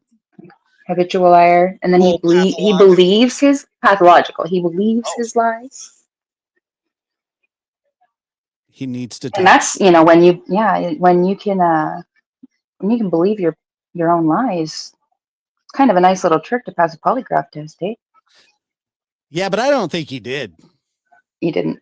I think he's a lying sack of shit. And for one, anybody with an IQ of 66, they will not polygraph because they don't have the mental capacity to, give an accurate 67 for sure. Fake. Yeah. He's one notch above. He's just right there. But yeah, I've heard this before from so many people. I passed a lie detector. I passed a polygraph, or the results were inconclusive, and not really that the lie detector matters that much, but I don't believe that he passed one, and even if he did, I could care less. It doesn't, liars. You know what I would say to Stacy? I was like, you want to clear your name? You want to prove that you didn't do this or have any involvement in this or knowledge of this? Ask Idaho State Police to give you a retinal polygraph test. I bet, or ask the DA, ask your lawyer. I bet you any one of them, probably not your lawyer, but ask to take. I don't know. His lawyer seems very, very bright. Yeah, I'm sure he doesn't want to go anywhere near the Fruitland Police Department. Oh, I know. He doesn't want anything to do with them. He wants to clear his name, and I think that's a good avenue for you to start, Stacy, since you can't seem to tell the truth. But optical polygraphs are, I believe, 98% correct and admissible in some states in court, I believe. I'm not sure if Idaho has that, but just to say, I will push for it. And I want to show this really quick. So all I did here is type in to Google. I just Googled this, and all it says is suspects in Michael Vaughan's case.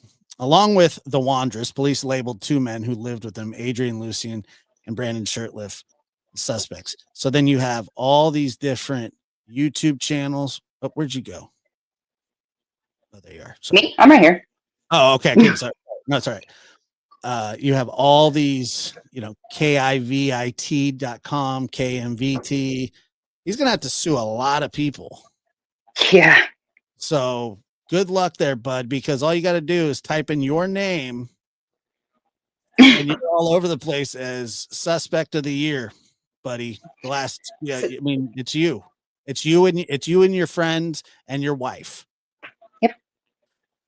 So, by the way, yeah, Michael's picture was on their fridge, correct? Correct. Yeah. That. But they didn't know Michael. Who he is? They didn't search. They know nothing about it. Yeah.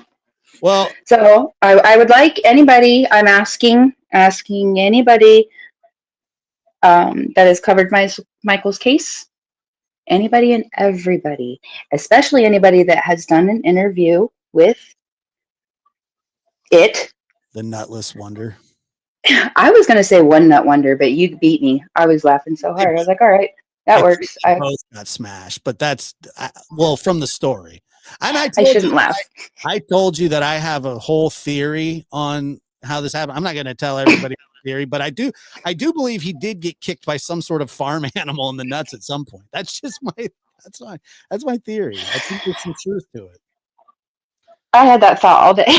You sneak up on them, Brandy. That's what happened. You had to make it a little more glamorous. Oh my goodness. He's such a Please dissect that interview with Stacy and I speaking. Please go back to all of his interviews, all of the different ones. Every creator, please. I'm asking you, would you do a review of that live, the conversation between Stacy and I, and timeframes and others?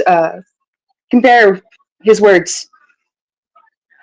Please, if you don't want to do that or don't care, please share Michael's picture. Share the 4 suspects' pictures as well. You can share there's the flyer with the 4 suspects picture on them. The KTVB press conference with JD Huff. It's also in the Fruitland Police Department Facebook page, I believe, as well. There's also flyers in there that are printable. As soon as I get up and feeling a little bit better, I have the templates and everything to get them printed out. Locally, I will be distributing them. I will figure out outside of Idaho when I can, y'all. And you will be able to. You will be able to. And so right now, the best thing I can do and the most I can do is try to get these people to talk, since they won't talk to law enforcement or anybody else. So come on, Brandon, Come talk to me. Come tell me. Come tell me why your story is so different. Share it Please. out everywhere. Share it out everywhere, and Yep. and play this part of the whatever anybody wants and needs. And by the way, I believe Pacific Northwest, their channel. It's just she did such a great job, and She did, and I that was totally unexpected, and I was so grateful for her because that was a lot, and why that was was he? a lot. Why was he watching? He watches everything, huh? He does watch everything, and Yeah. especially if it has anything with my name or Michael's name in it. Yeah, he messaged me. Mhm. Yeah, and then he blocked Like me. he was threatening Brooks today, and he threatened her. Yeah.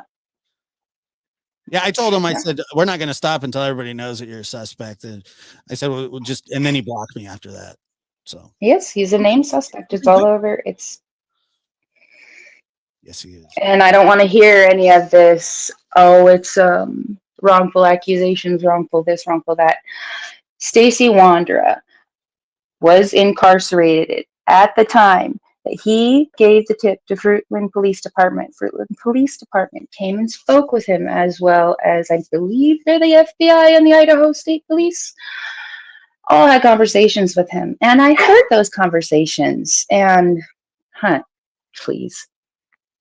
Some might call him a confession. Ah, confession, yes. Oh, and the whole I was interrogated for days and days and days. I heard that too, That's Stacy. a lie.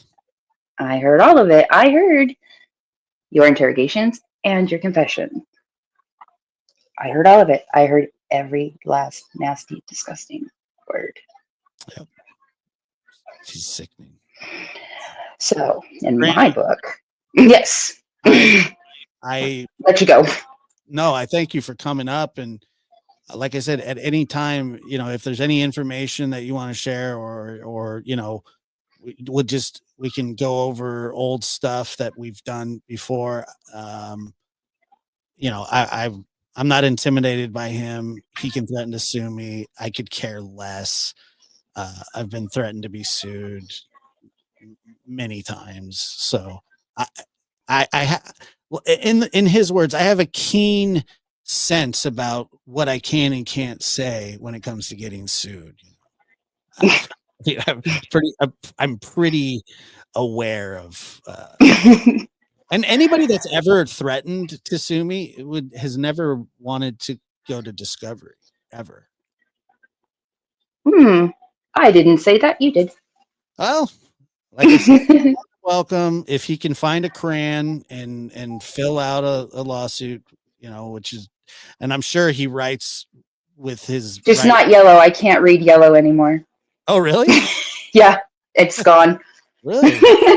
Yeah. Well, yeah. I'm sure he has like a fuchsia one or something. I don't know.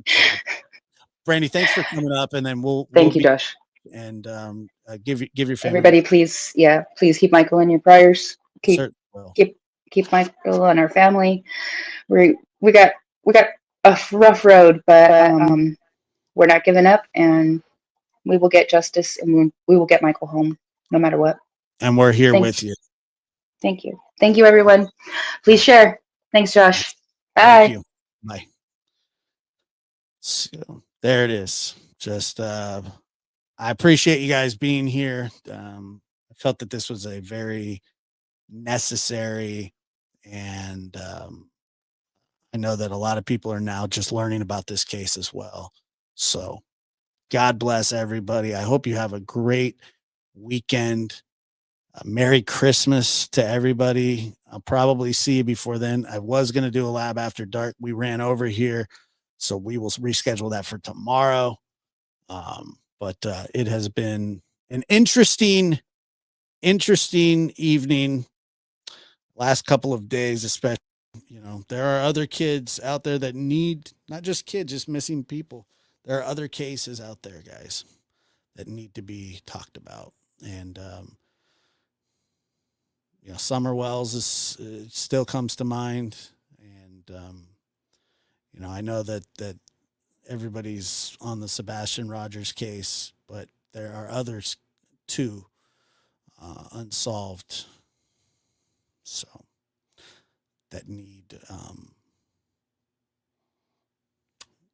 they need and deserve coverage. So, all right. Let me see. Anything going out here, folks?